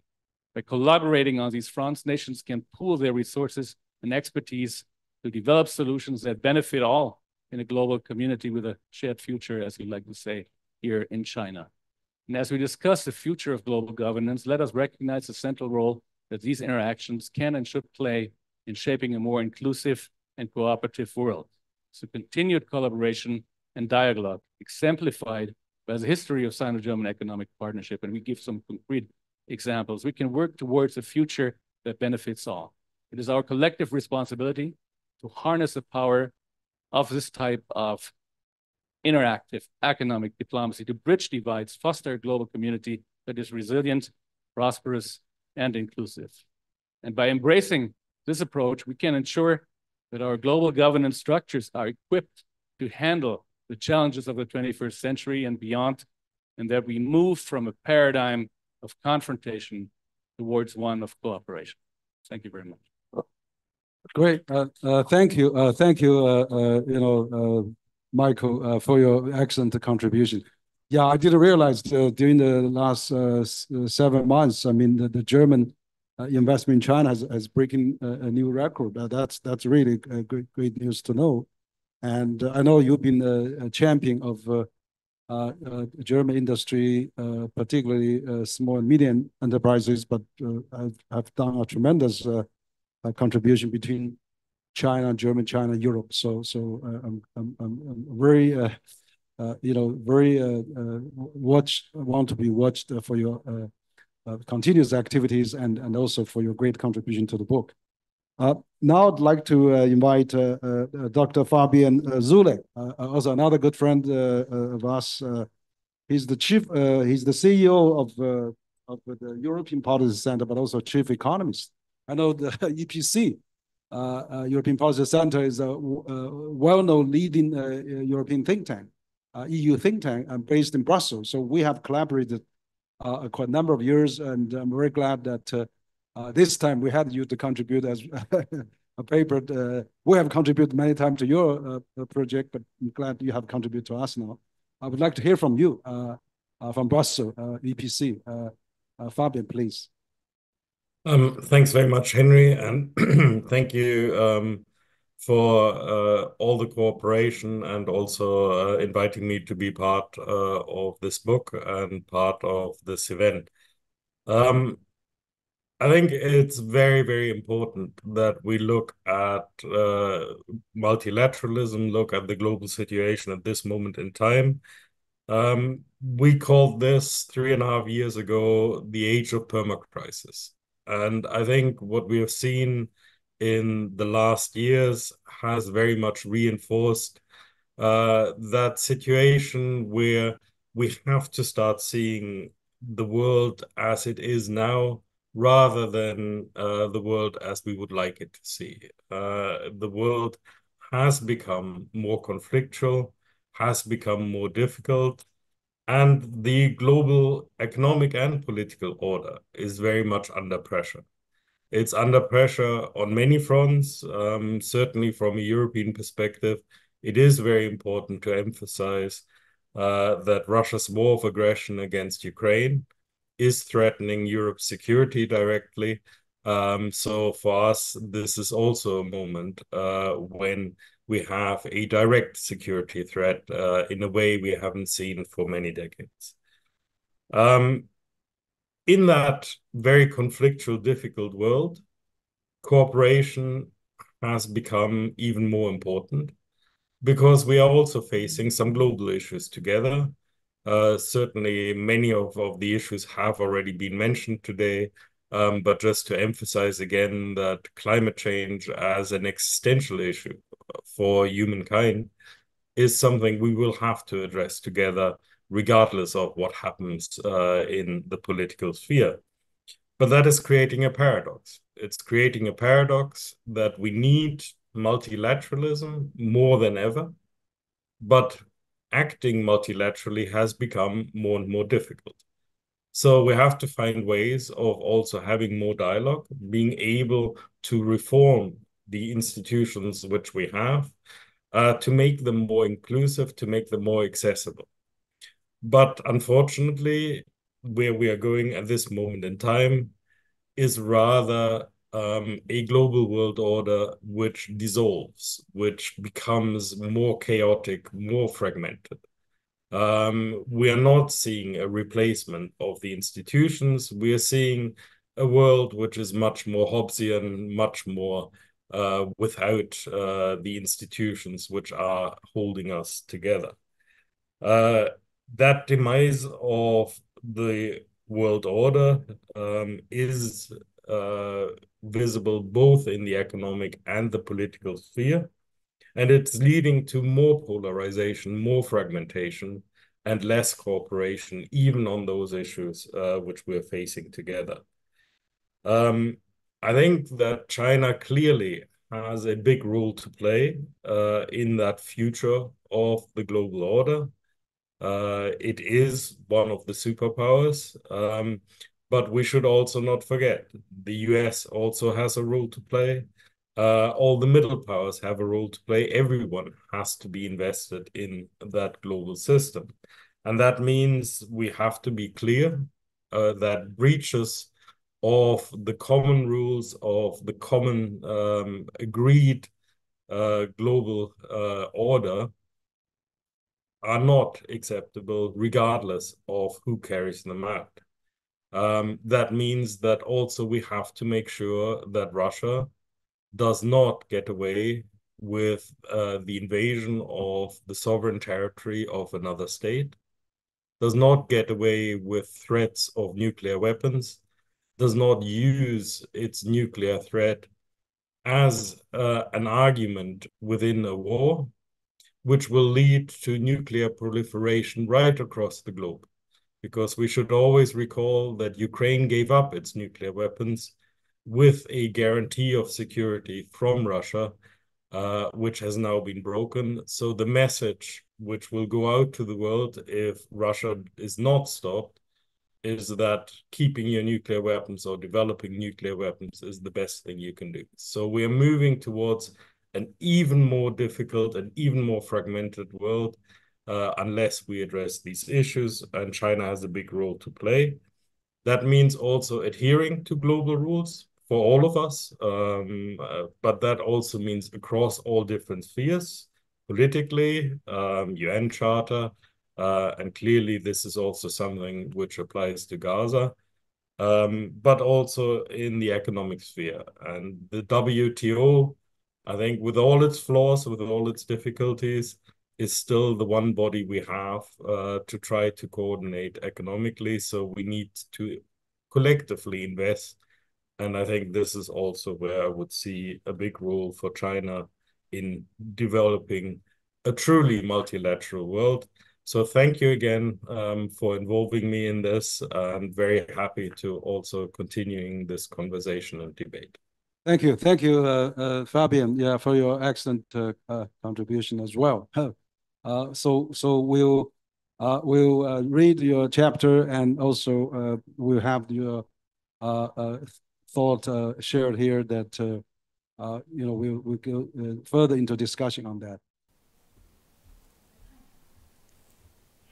Thank you so much for the authors, your great contribution and the speeches online. And next, I would like to invite our speakers and also our contributor of this book. Some of them sent their videos to present their perspectives for our conference. First, I would like to invite Mr. Steve Howard, who is the Secretary General of the Global Foundation of Australia. Steve is CCG's great friend. We would like to listen to his perspective from this video. Hello. I'm delighted to join you today for the launch of this very important book. My congratulations to Waiyu Henry Wang and Mabel Miao for the outstanding contribution that they and the Center for China Globalization are making towards the process of China's globalization and engagement, and their personal extensive contributions at a very global level, including through their organisation with our foundation, most recently in Rome, at the Rome Round Table. The topic of the book is very important at a time when the world is actually fragmenting and we are seeing retreat behind national borders. This is not the way for our world to survive and thrive. In fact, we need to go in the opposite direction. We need cooperation and collaboration now more than ever. That's the focus of the book and the focus of the essay that I have written, which is not only to talk about the problems we are facing, and they are many, but also to talk about pathways to the future. Firstly, on problems.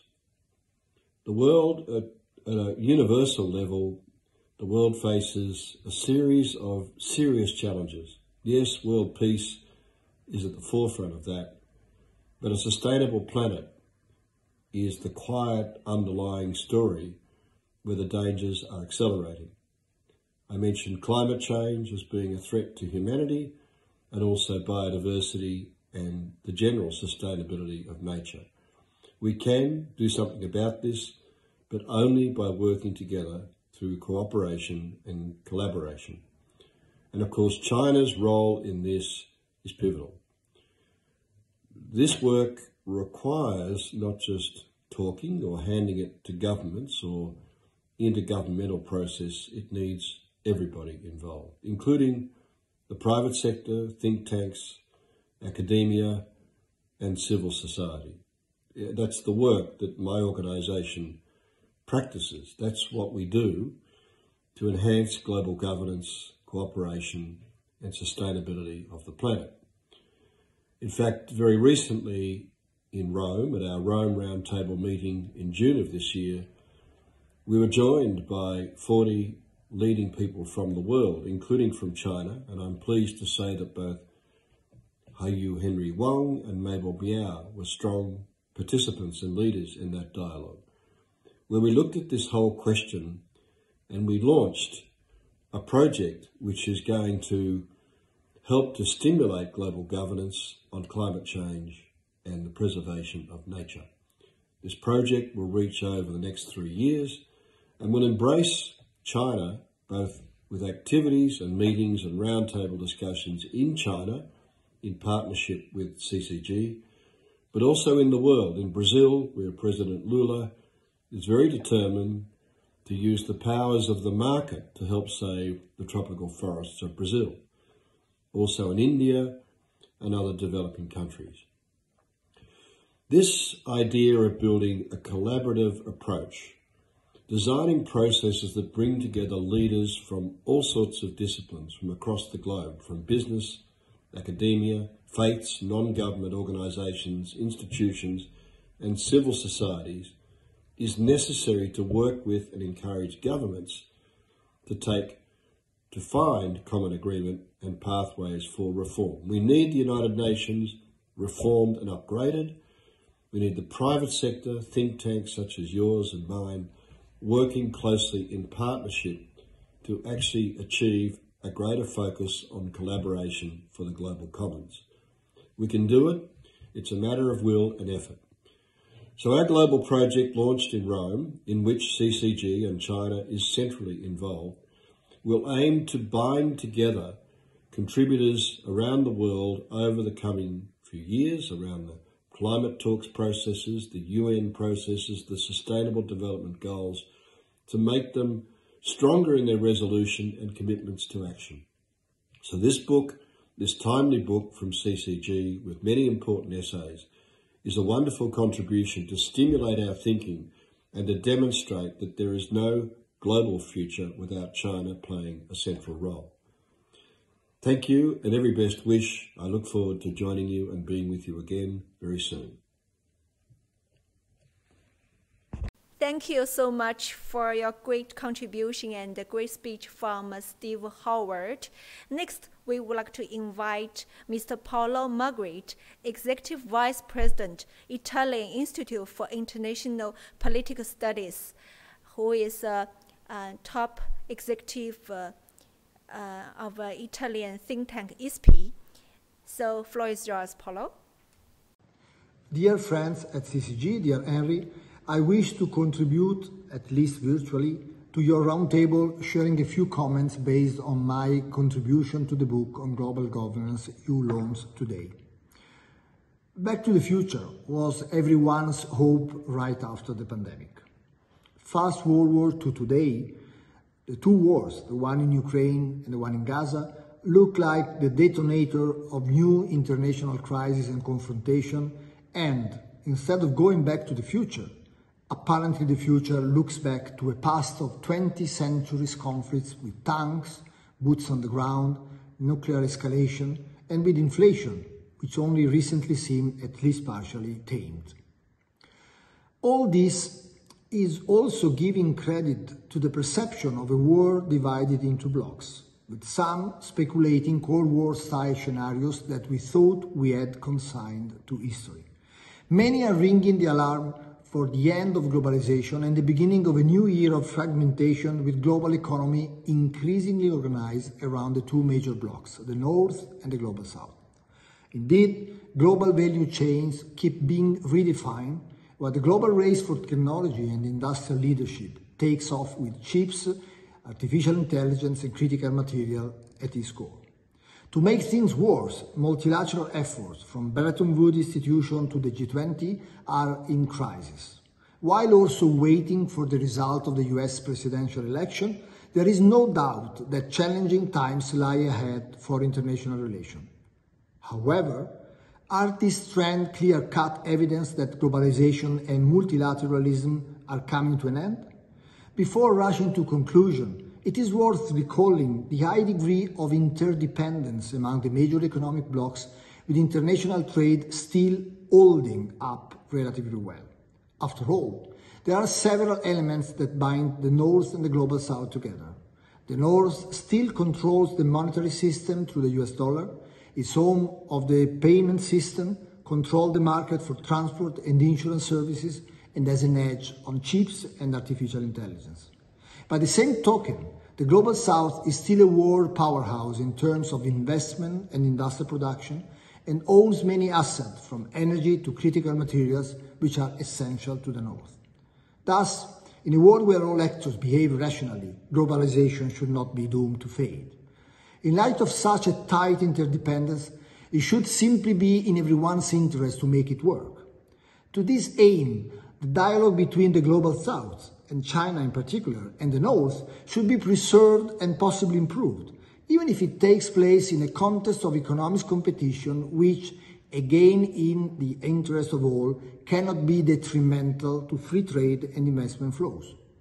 The risk of a new trade wars could be diffused through coordinated effort aimed at establishing a wider and better level playing field. The WTO is still a key platform to make it possible, and it could build upon recently partially positive results. The G20 could also play an important role in rekindling international cooperation. Despite its flaws and internal rivalries, the G20 could at least aim to the search for at least common denominator and to effective implementation of key decisions taken over the last years. More broadly, the very fact that three key countries from the global south, India, Brazil and South Africa, are running the G20 presidency in a row should be seen as an opportunity to reduce geopolitical fragmentation at the distance between the north and the global south.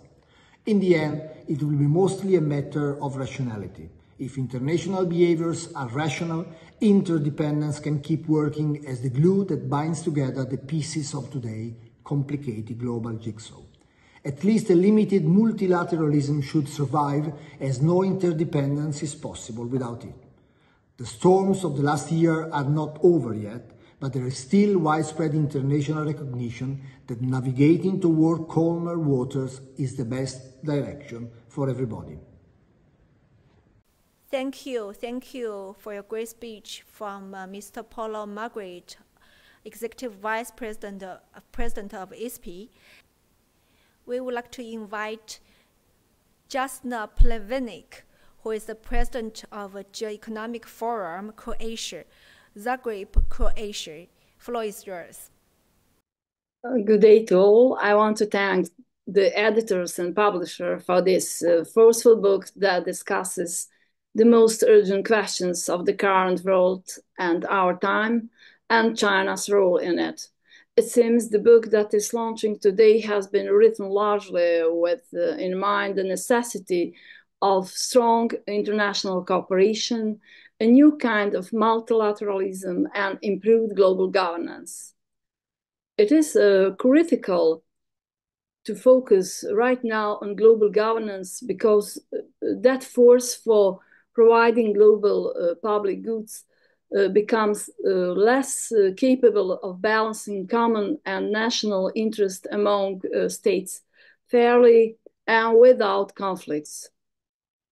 My essay tries to point out three things. The first point, there is no monde nouveau. The new world order still does not exist. American unipolar power is not as strong as it has been, but the new multipolar global order has not been built yet. The future of the world depends as much on China as on the United States. So the second issue I discuss in the essay is why the two leading global powers, China and the US, have fundamentally different approaches in the world to the world order, economic globalization, and geopolitics. China's global role has been conceived and managed in line with the idea of more equal economic globalization, and its multilateral global initiatives and institutions like the Asian Infrastructure Investment Bank, they all have the power to be factors of stability and peaceful and gradual modernization of the world order from hegemony and unipolarity towards multipolarity at all levels of the world order, strategic and economic. Opening China to a new stage of high quality development announced after the third plenum could be understood in America as an excuse to continue confrontation with China and to continue with its geopolitical concept in international relations. The third point is in my essay is what will happen to the world if geopolitics a game of contesting among the major powers defines the next decade.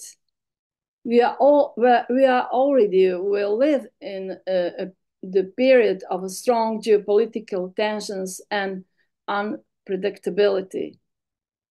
If the US will continue to apply economic globalization standards and cooperation in high technology only on its strategic allies, it will not just ruin the essence of economic interdependence of the world, but it will reduce the number of neutral countries and increase the chances of bloc military confrontations.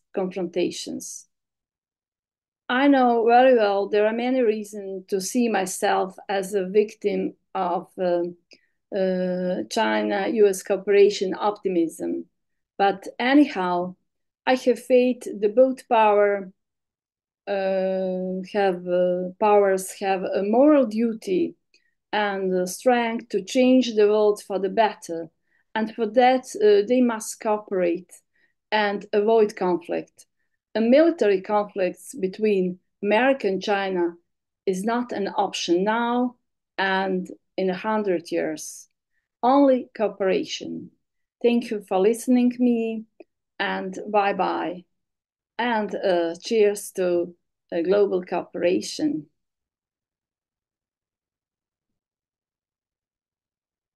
Thank you, President Plevenik. Thank you, the video from you. So next we would like to invite the video speech of Dubravko Radosevic, professor of the University of Zagreb. Welcome, Professor. It is nice to be with you. Thank you for your invitation to participate in such an interesting project. I have to say that last several years are years of change and challenge for China and the whole world in world economy. What is crucial here is return of geopolitical and geoeconomic risks, which will be highly important for policymakers. As a result, renminbi internationalization faces an important turning point, which is very positive, in spite of all these negative geopolitical and geoeconomic trends. As China enters a new stage of development, it faces a high level of uncertainty and has to make strategic adjustments in a timely and prudent manner. This is important, in a timely and prudent manner. We present the arguments in favor of the view that an unconventional strategy of the renminbi internationalization, or better to say capital account liberalization, is the best policy option for China. This is the core idea explained in my paper for the book. There is also, I have to say, there is also consensus between academics on this issue. The global economy is currently on the path of de-globalization and geoeconomic fragmentation. Risks are shaping global business environment, and policymakers have to take into account a diverse range of geopolitical risks. Some analysts have termed this situation as a new geopolitical supercycle. We are witnessing the emerging rebalancing of the international order towards multipolar currency system, new currency system. We have a new strategic balance in the triangle between US, China, and Russia.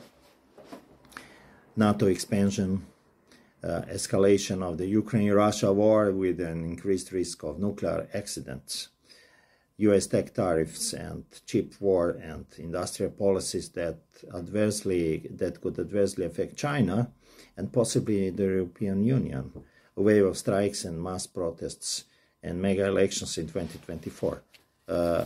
All these will increase the prospects of recession or secular stagnation or stagflation.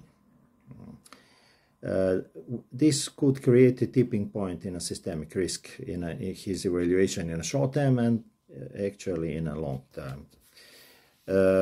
In the core of the renminbi internationalization is a complex strategy of external sector reforms, or better to say, capital account liberalization. This is actually the technical term for the renminbi internationalization. China has to manage a polycrisis by implementing complex policy responses, and the internationalization of the RMB will accelerate, and it is accelerating and will accelerate in the near future in spite of the geopolitical risks. The basic approach of economic reforms in China is gradualist approach, based on incremental reforms and prudent progress in external and internal liberalization, and preserving the stability of the domestic financial and economic system. So the changes has to preserve stability. Capital account management by the People's Bank of China has been selective and targeted, while also being flexible and consistent with overall macroeconomic policy objectives. It seems plausible to us that its renminbi internationalization strategy has been internally consistent, and that the sequencing and the speed of the external reforms were in line with the gradual strategy of the People's Bank of China, which has been successful in boom and bust cycle management. In this paper, actually, briefly, I have to finish my explanation. In this paper, we have tried to present additional arguments in favor of the view that unconventional strategy is good for China. Thank you very much, and thank you for your attention. Thank you very much for the video from Professor Rodozovic. Next, we would like to invite Toby Simon, who is the founder and the president of Synergy Foundation. The video from President Simon.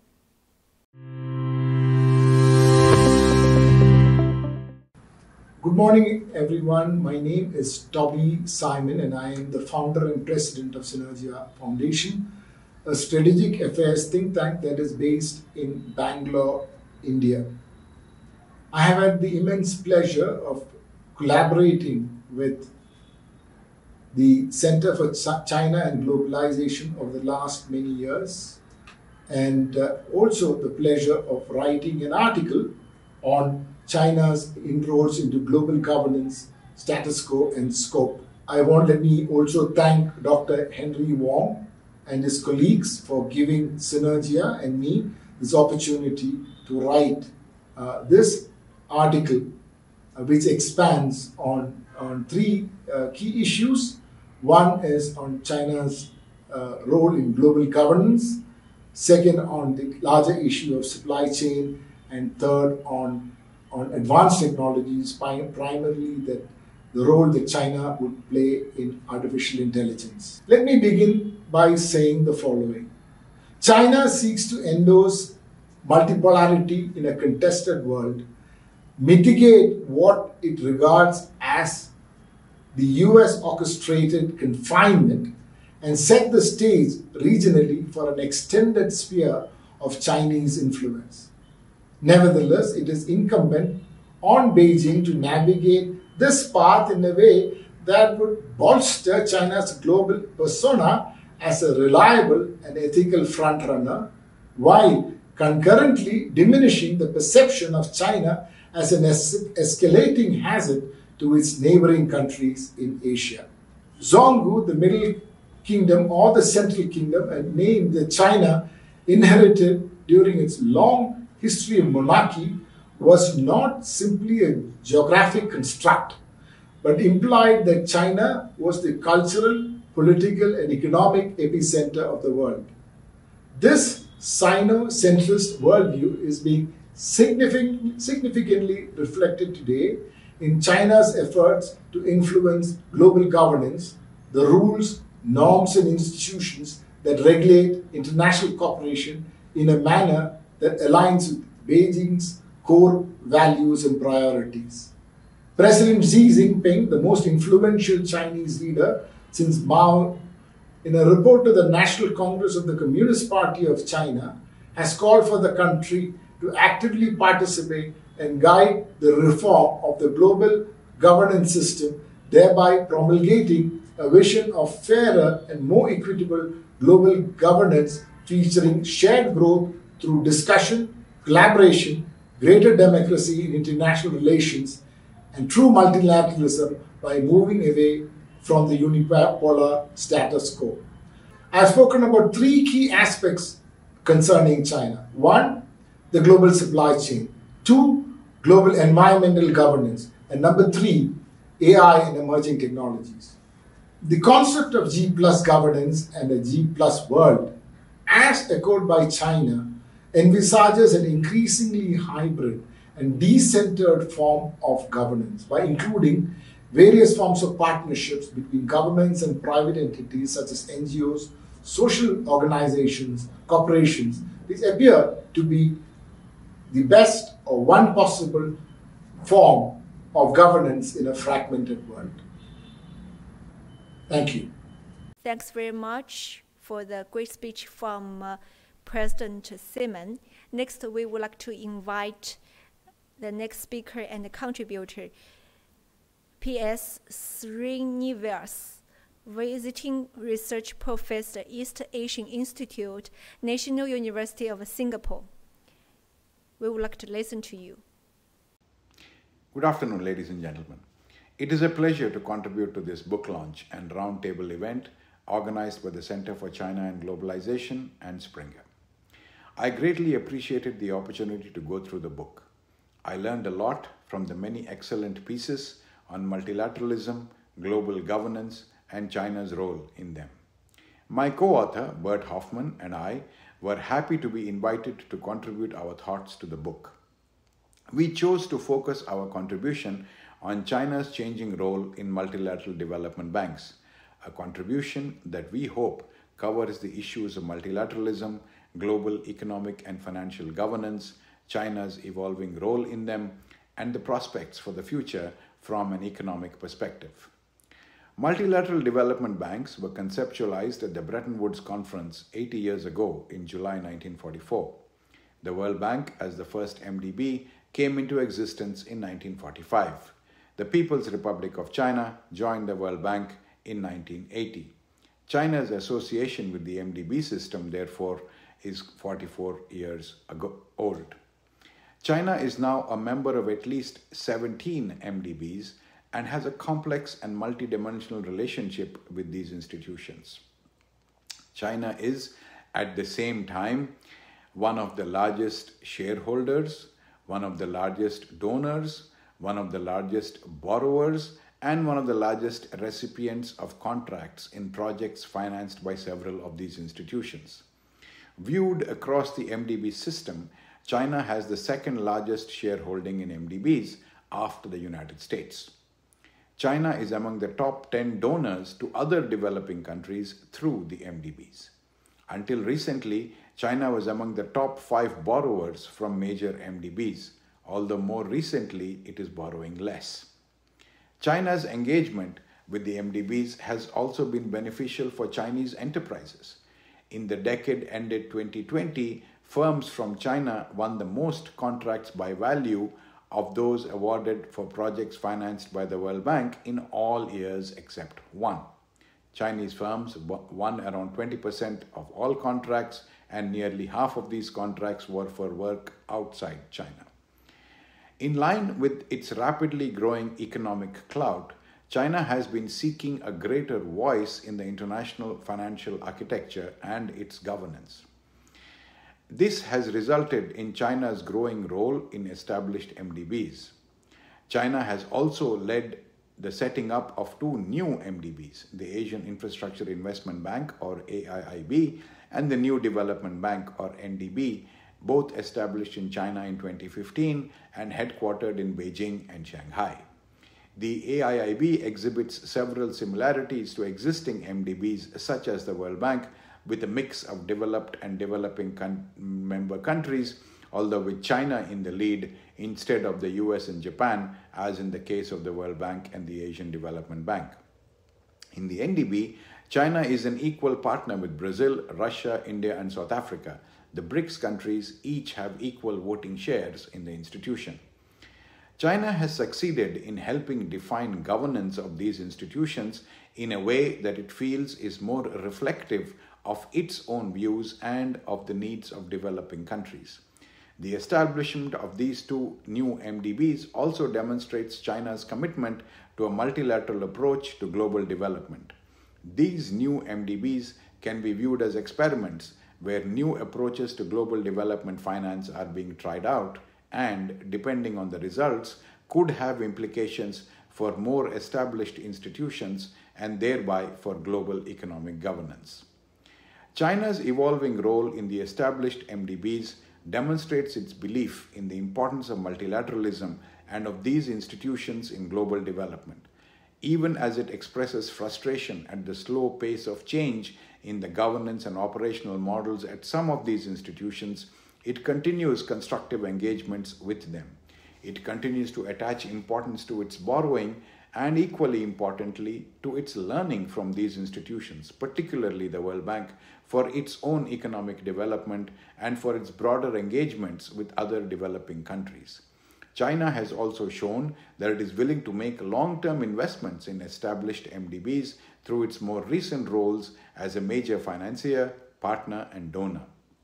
It would be reasonable to expect that China's voice and role in the governance of these institutions and through them in the global financial architecture will continue to grow in line with its own continued economic growth. China has also shown that it is willing to experiment with new models of governance and operations for multilateral development banks through its roles in the AIIB and NDB. MDBs are being increasingly called upon to scale up assistance to developing countries to help them address emerging challenges such as climate change, post-COVID-19 responses, and food security, in addition to long-standing demands for infrastructure and sustainable development. China's expanding role in these institutions puts it in a better position to both learn from and influence their activities. It also helps set the stage for China to influence global economic governance in a fragmented world. Thank you. Thank you very much for your great speech from Professor Srinivas. Next, we would like to invite Mr. Michael Yuan, who is the president of KSI Strategic Institute for Asia Pacific. Today, we live in a world where globalization is fragmented. There is a global shift in power towards a multilateral world. We see that global power has moved from the US-centered global order to one which is increasingly BRICS and CIA-driven, China, India, ASEAN, and the BRICS economy. The World Bank has recently projected that the BRICS economy is now bigger than the combined economies of the G7. China and ASEAN are now becoming key players in the global economy. Collaboration between China and ASEAN is becoming more important. And increasingly now we see greater interest in the BRICS from several ASEAN countries. Indonesia, Thailand, Malaysia are quite keen to join BRICS. We looked at also at the changes that is occurring in ASEAN, and we have identified 5 major strategic thrusts that ASEAN will have to face. Firstly, ASEAN needs to enhance trade and investment between member states. Secondly, integrating and connecting economies within ASEAN and the RCEP member countries. Thirdly, forging inclusive and a sustainable future. Fourthly, transforming the digital future. And fifthly, ensuring that with the Sustainable Development Goals, no one is left behind. I believe that the world today will also have to address 4Ds. The 4Ds being deficits, disruption, digitalization, and demographic trends. We see that many countries and companies as well facing deficit problems and having a lot of debts. We see that the world is increasingly being disrupted by technology. We see that digitalization and digital transformation will take the world forward into the 21st century knowledge economy. And we see that demographic trends with an aging society in many of our countries, and yet in some countries, they have the demographic dividend with a younger population. So these are some of the 4D challenges that the world, but increasingly ASEAN, has to be concerned with. In ASEAN, when Malaysia chairs ASEAN next year, I believe that there will be greater focus on the 4 I's. The 4 I's of ASEAN are firstly, the intelligent ASEAN, driven by a knowledge economy, innovative ASEAN, powered by innovation and technology, an industrial ASEAN, transitioning ASEAN into the 4th industrial revolution, and an inclusive ASEAN, leaving no one behind in line with the Sustainable Development Goals. We therefore believe that China can assist ASEAN in meeting these 4I challenges. China is a key partner for ASEAN, and China-ASEAN partnership is a key to regional growth, peace, and prosperity, and that will help us build a better world in the future. Let me end by congratulating once again Dr. Henry and CCG, the Center for China and Globalization, on another great initiative with this book project. And I believe that adding to the body of knowledge with this book will enrich all of us. Thank you. So thank you, all of you, all the videos from our great contributors and your insightful, stimulating speeches by videos. Next, we would like to invite the author, Dr. Henry Huiyao Wang, to moderate the next part of our discussion. We would like to invite the discussant offline in CCG Beijing office to participate in our discussions. But now I'd like to invite the expert that we are actually gathered here this afternoon to share some of their observation, comments, and perspective. And we have a well-represented, distinguished guest gathered here at the CCG office in Beijing. First, I'd like to invite Professor Jacques de List. You are the director of Center for Study of Chinese Research at University of Pennsylvania, and also I know you've been research and study on China for many years, and very pleased to invite you to give your perspective. Well, thank you, Henry. And having been a late addition to the program and arriving late, I am now jumping the queue because I have to leave early. So I apologize for the rudeness. The virtue is I'll be very brief. So when I visited CCG yesterday, Henry kindly gave me an advanced copy of this book. And so I had a chance to look through it, and I've heard the presentations today. And as somebody who sometimes teaches international relations and in a Chinese context, it made me think of how this great collection of essays speaks to some of those issues.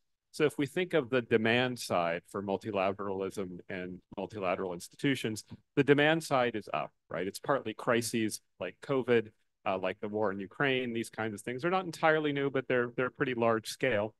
And then there are the long-term trends, the sort of gray rhinos rather than black swans, climate change, the consequences of globalization and the backlash against it. So we really need these kinds of institutions and efforts. But the challenge is on the supply side. And I think the book does a good job of pointing out the demand side. It also points to where we might find some challenges and also some solutions on the supply side.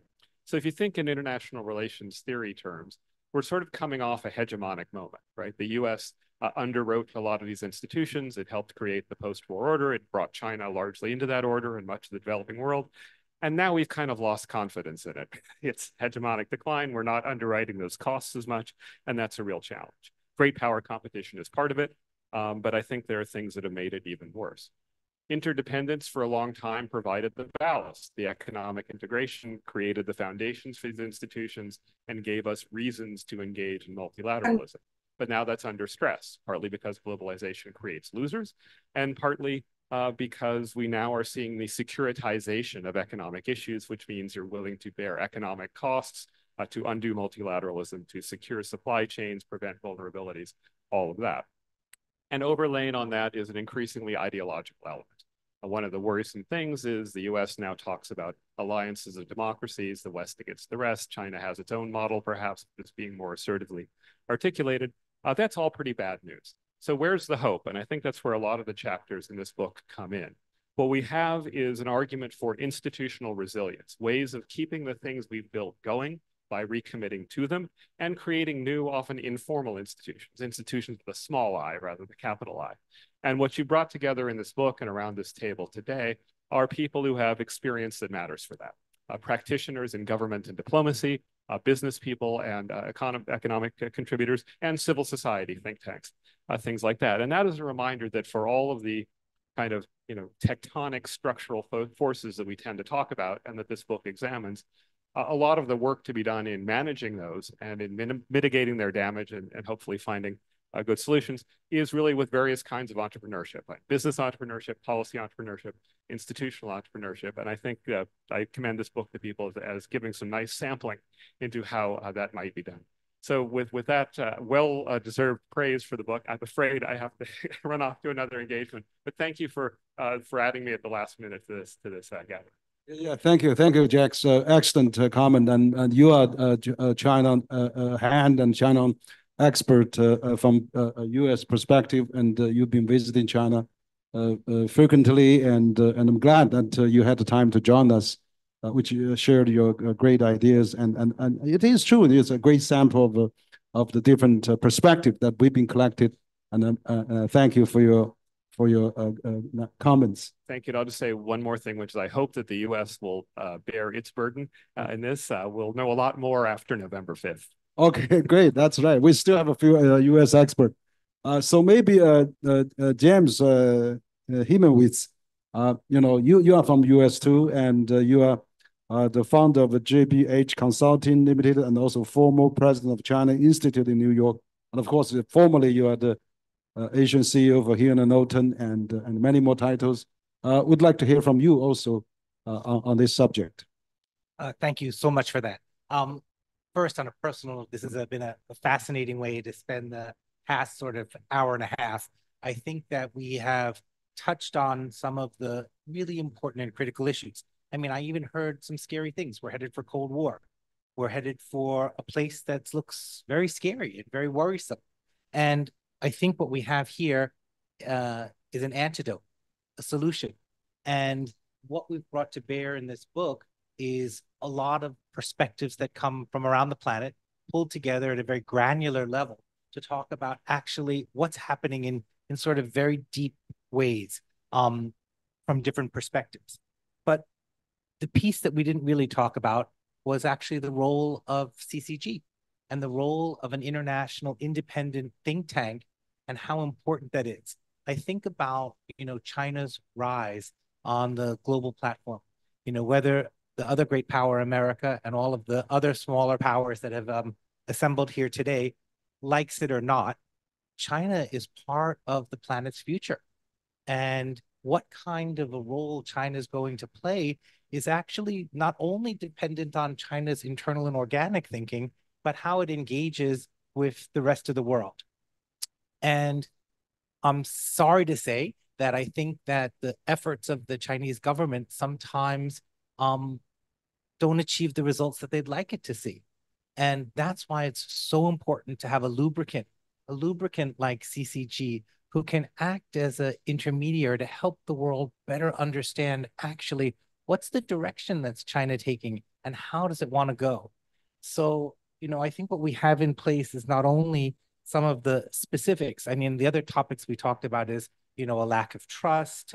And the only antidote for lack of trust is further engagement.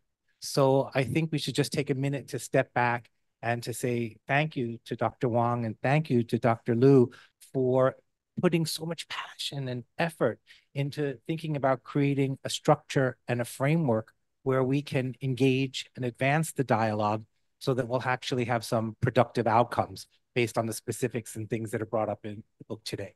So a big thank you to CCG and to the two of you. Okay, thanks, James. Great. Thank you for your compliment. we are still trying. We'd like to really be a bridge and a platform for gather the global thoughts and also distinguished guests like you sitting here today, and also online as well. Now I'd like to invite Professor Liu Hongyu. He's the Vice Provost of Huaqiao University, based in Fujian, a very prestigious university in China. And Professor Liu is a top expert on international relations in China. I would like to hear from you as a Chinese distinguished guest participating in our roundtable this afternoon. Professor Lin, please. Okay, thank you, Hui Yao, and many thanks for CCG to invite me to join this important conference. First of all, on behalf of the Huaqiao University, I will send a warm congratulations to Dr. Wang and Dr. Mills for your new book release. I'm from Huaqiao University, one of the top two most internationalized university in China. We have 95 country students from outside China, more than 9,000 students from outside China. So my university benefit from the globalization. So I do concern and to support globalization. But we all know we are facing severe challenges of de-globalization, which is compounded by a deficit in global governance. So I think the book, the publication of this book could not have come at a better time. I think it's a very, very timely to have this wonderful book. And I learned much from the previous scholar's speech, the wonderful speech, and I feel I learned much more. And I will share some views on the role of China, how to support, how to enhance the global governance. We all know we have faced many challenges, such as trade dispute, global economic uncertainty, and such cause turbulence in many parts of the world in current years. And China continues to make efforts to stabilize global economy and promote multilateralism and free trade.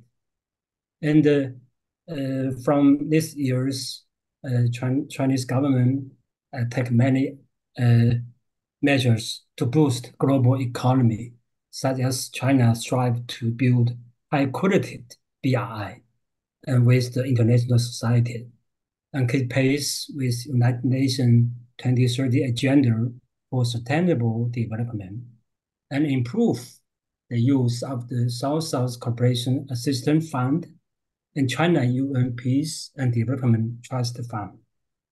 And such measures, I think, is in order to create more development opportunities for developing countries.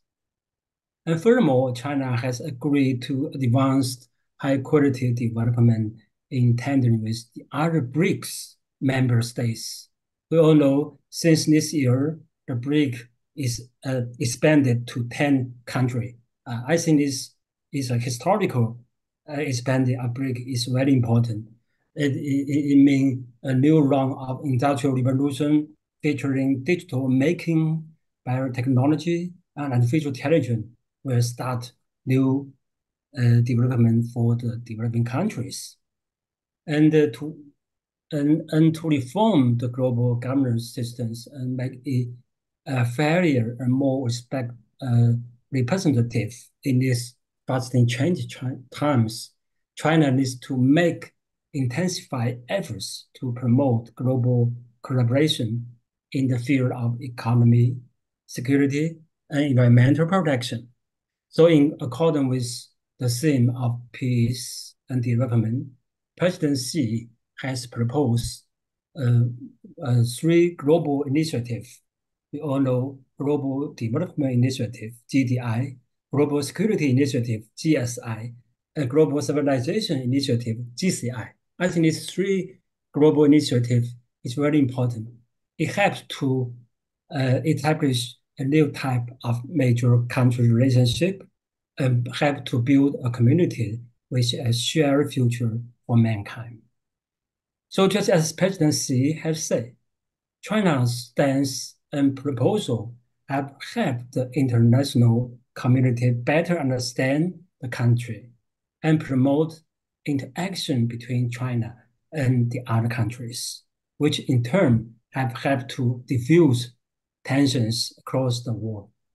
And as expanded and increased peaceful interaction will create more opportunities for co-development. And moreover, I think China is taking measures to further opening up its economy to not only promote its own development, but also fulfill its obligation as a responsible power and continue to make special contribution to the world economy and global governance. So that's my view, my perspective on the role of China. Thank you, Henry.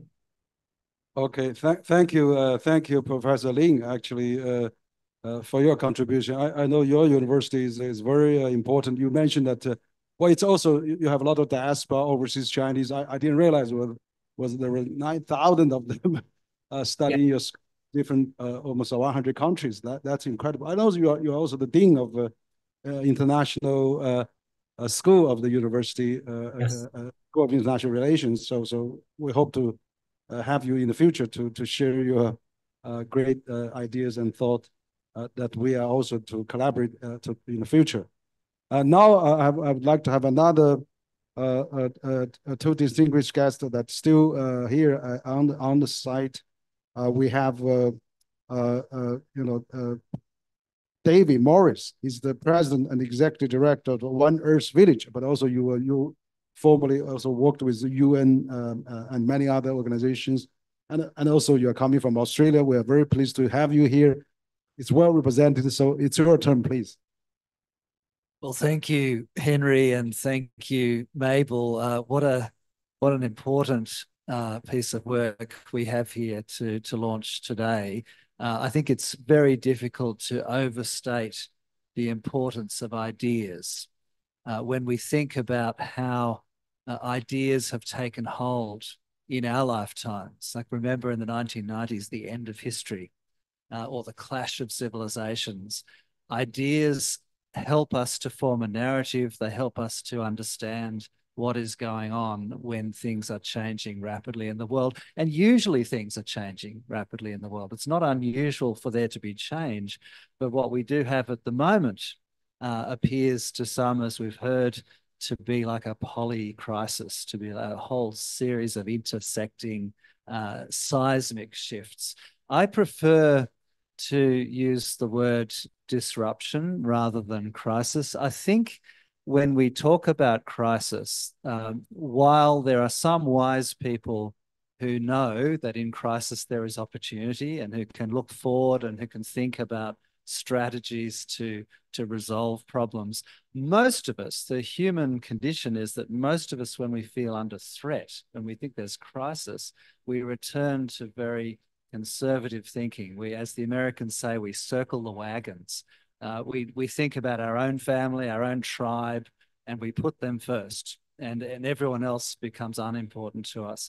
And in a sense, that's what it feels like in much of the world at the moment. If people feel like they're under threat, if they feel like the world is changing in a way that they don't understand. So the contribution of thought leaders, such an incredibly impressive collection of thought leaders in this book, and many of them here today, are making, I think, such an important contribution to help us think through what is this change that we are going through? What are the dimensions to it? And how can we move forward in a way that is sustainable, that is peaceful, that preserves and builds our prosperity, and that is inclusive? There are all these challenges we have. They're not impossible to resolve, but they will require a new way of thinking. And in particular, I think we can talk about climate, we can talk about the economic transition, the technological shifts that we're going through, but I think the obvious one that underpins the change that we're going through is this shift from a unipolar world into something else. And it's not quite clear what. If we think with our 20th century frameworks, it's very easy for us to imagine we're returning to a bipolar world like we had in the Cold War. But all of us, when I look around, we're all old enough to remember the Cold War. The Cold War was two blocks that were in ideological competition to control the world. They didn't do much trade with each other. They were completely in competition. We are not in that situation in the 21st century. We're in a very different reality. Are we moving into a multipolarity? It's easy to say, but that means something. That's a significant shift. If we're moving to a multipolarity, which involves completely different civilizations with different ways of thinking, different frameworks for what the world looks like, different ways of expressing ourselves through our language. We're used to, over the last few hundred years, we're used to a European framework of thinking, whether it's American European thinking or whether it's European thinking.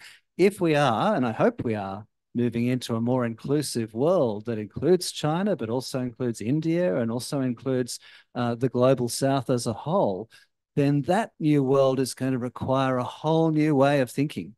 We're going to need to tolerate diversity. We're going to need to be able to respect difference, to respect that we see the world differently, we communicate differently, and still find agreement, still find ways of designing rules, as was said today, norms, standards, ways of acting that actually protect the world. That's a huge challenge that we have, and it's the kind of contributions that we see in this book that I really believe will help us to find the way through this. We're in this transition period. We do need to come up with a new framework for the world that we're entering. I don't think any of us has it quite yet, and that's not a criticism because it's so hard to really get our heads around what is going on at the moment in the world. But I do think that these are risks rather than threats. I think that risks can be managed, and threats, of course, can lead to conflict.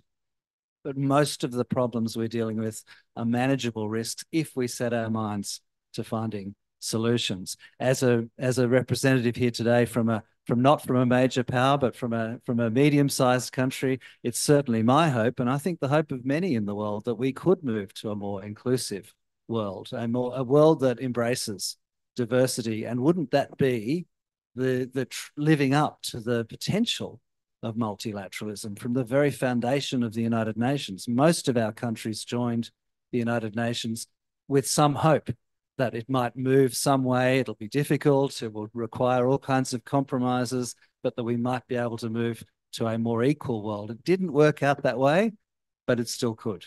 Congratulations to all the contributors here. Thank you, Henry.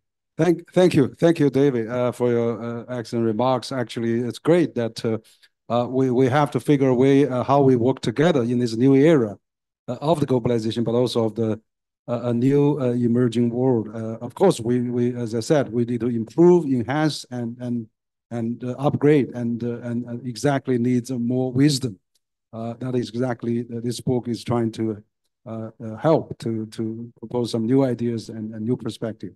So, but last but not least, I'd like to have Professor Danny Simon. I mean, you are a global trotter, a global educator, and global thinker as well. I mean, you've been, I know you are the chair of Alliance of Global Talent Organization, AGTO, but also you were the former executive vice provost of Duke Queensland University, and of course before that you were vice provost of Oregon University, and also Arizona. Many of them, I lost count of that. So, Dennis, why don't you give your last thought, please? Well, it's always tough to be the last speaker before everyone's waiting for dinner. So I'll try to be quick. When Henry asked me to make some comments about this volume, it sort of brought me back to about 50 years ago. About 50 years ago, I was entering graduate school at Berkeley, and I was going to study international relations. And I ended up having to deal with two sets of professors. One, a guy named Ken Waltz, who was very famous for his belief in the bipolar world. And he was the kind of gentleman that if you asked, what does global governance mean? His answer would have been, whatever the two strongest countries in the world think it is, that's what it is. And that was versus two other professors that I had. One was Ernie Haas and his student, John Ruggie. John Ruggie later went on to have a career at Columbia University for many years. And they were proponents of something different called middle range theory. They believed that the security dilemma at the top was always going to be ever present, and it was going to be with us in whatever form. Whether you believe, like Waltz, it was the bipolar world was more stable than a multipolar world in which there were lots of players threatening one another. We could debate that. But the more interesting thing was what these middle range theories were suggesting and why they were important in terms of the context of this book. Haas and Ruggie believed that international relations and peace and stability were really the function of a series of regimes that were being built simultaneously across different issue areas.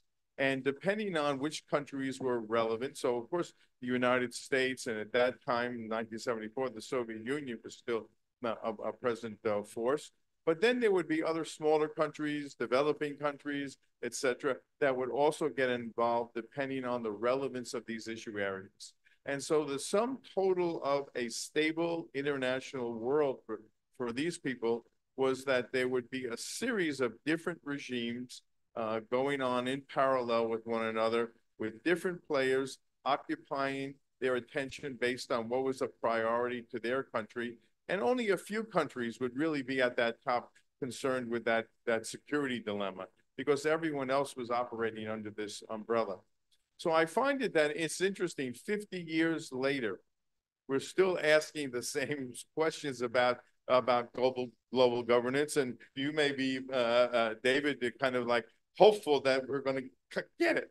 And I keep thinking, if I read every word in this book, am I going to come up with the answer? Because it must be buried somewhere in here, or it's the sum total of, like what Hassan Ruggie said, these regimes that have to coexist simultaneously in order to manage the world. But some things really do change, and they become much more fundamental. We all thought the end of the Cold War, the collapse of the Soviet Union, was going to be that watershed event that changed the course of international relations. And then, you know, the United States worked as hard as it could to separate a relationship between the Soviet Union and China. And so we had this triangular series of international affairs in which the U.S. pulled China out from the orbit of the former Soviet Union. Then you look at where we are today. Russia and China now are best buddies. We're exactly 180 degrees opposite of what we thought. But even more worrisome, you may have heard yesterday or the day before, it was discovered through the New York Times and Washington Post that President Biden has issued a new nuclear strategy, one that basically has China now at the center of that rather than Russia or the former Soviet Union. That is a very worrisome dilemma, which then leads us to this big question, which and not a lot of people talked about so much, but I think it is in this book, which is we think about what has been really the catalytic change for where we are today. And the rise of China has to be one of those events. And I think everyone is trying to understand where China is going to end up playing. You know, does China have a constructive role to play in terms of bringing peace in the conflict between Ukraine and Russia? Does China have a role to play in the battle between Israel and Gaza and the Palestinian situation? what role will China ultimately play in the South China Sea area, and also the status of the issue of Taiwan?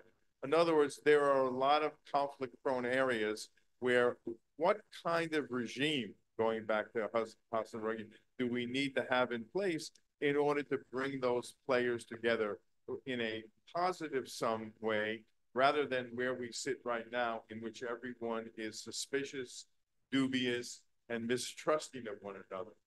In the end, you know, what I walked away from, going back again 50 years ago, was that the sum total of all these regimes participating in a multiplicity of them would get countries to know one another, trust one another, and work together. And peace and stability in the world would come from the bottom up, rather than from some grand solution being arrived at the top.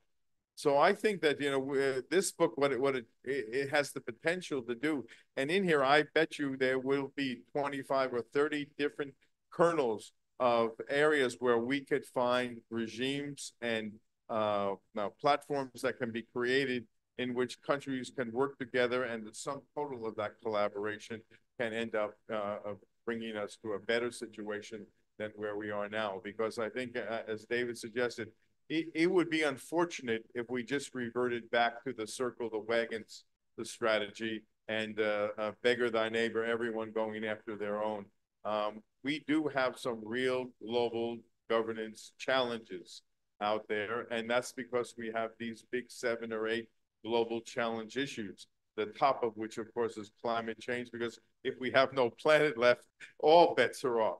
So, and I don't think I'm being excessive in suggesting that. That is something that even the threat of the global climate crisis has not been enough to bring countries really together in a way that we're really talking. And it is a sad fact that, for example, when the United States and government had some problems by sending over Nancy Pelosi to Taiwan, the first thing that China did is it cut off negotiations with the U.S. about global climate change. That's not good for China, not good for the United States, most important, not good for the world. So we have to get away from the security dilemma being of such overriding importance. It prevents us from finding these various regimes, building them, managing them, and therefore together we end up with a much better world situation in which peace and stability will come from the collaboration side and not being driven by the security dilemma. Can we get over that? It's very difficult, because we're a world of nation states, and nation states by their very nature are, competing with each other and protecting themselves, protecting their sovereignty, protecting their autonomy.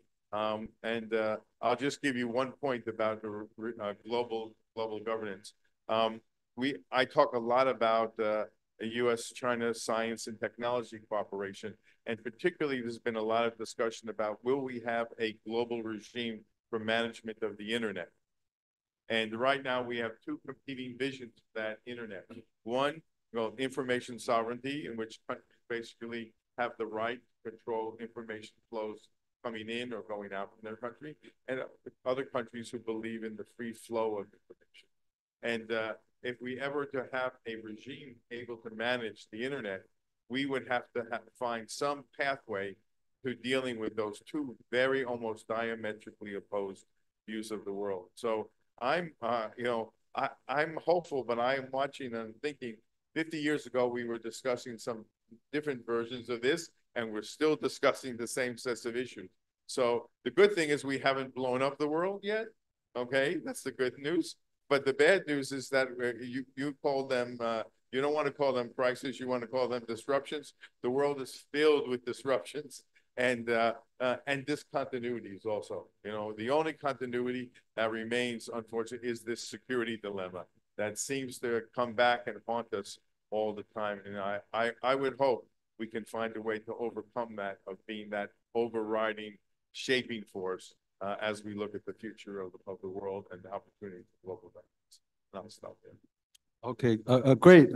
Thank you, Dennis, for your excellent remarks that you highlighted that I mean, human beings' nature probably fundamentally cannot change, but the issues that we're dealing with 50 years ago is still dealing with today, but at a more large, at a more sophisticated, at more dangerous level. I mean, certainly we have to find a solution. So that's why it's so urgent that we are having this kind of a conversation, dialogue, but particularly, you know, we're having this book. We're having contributors sitting here. I'm very glad Dr. Li, the publisher of Springer, representative in China, and still with us. So we have to work together. But for today, I think it's getting late. But I would like to thank these things are still online. Ambassador Ong, I mean, you're still in Singapore. Thank you for sitting through. Also Professor Calodo from Warsaw, a good friend, advisor of CCG, and also Fabian Zulik, our partner at the EPC in European Policy Center in Brussels, and of course Anwar Zambia, our friend from Pakistan, and of course Mary Murderhash from Paris. And also I would like to thank David Morris, Danny Simon, Mike Schumann. You know, you even brought your son here. You know, very promising young generation, young lab that we're hoping the future is getting back. I also want to thank Shirley Then, our editor at the Center for China Globalization. So on behalf of Center for China Globalization, I think we had an excellent discussion. Probably unprecedented that the China think tank published a book, collected 30 authors around the world from 5 continents. First time published by one of the biggest publisher in the world. And we hope we'll continue to seek dialogue, discussions, and find out the new ideas, new thoughts to promote a better world for tomorrow and a more inclusive global governance in a fragmented world. So once again, thank you. And also our audience, our journalists, think tankers, and diplomats still here today. Thank you all very, very much. So with that, I think we are over time, and I want to thank all of you for participating. Also, I would like to thank the online listener and the watchers, viewers for all the participation. Thank you all very much. And see you next time. Goodbye.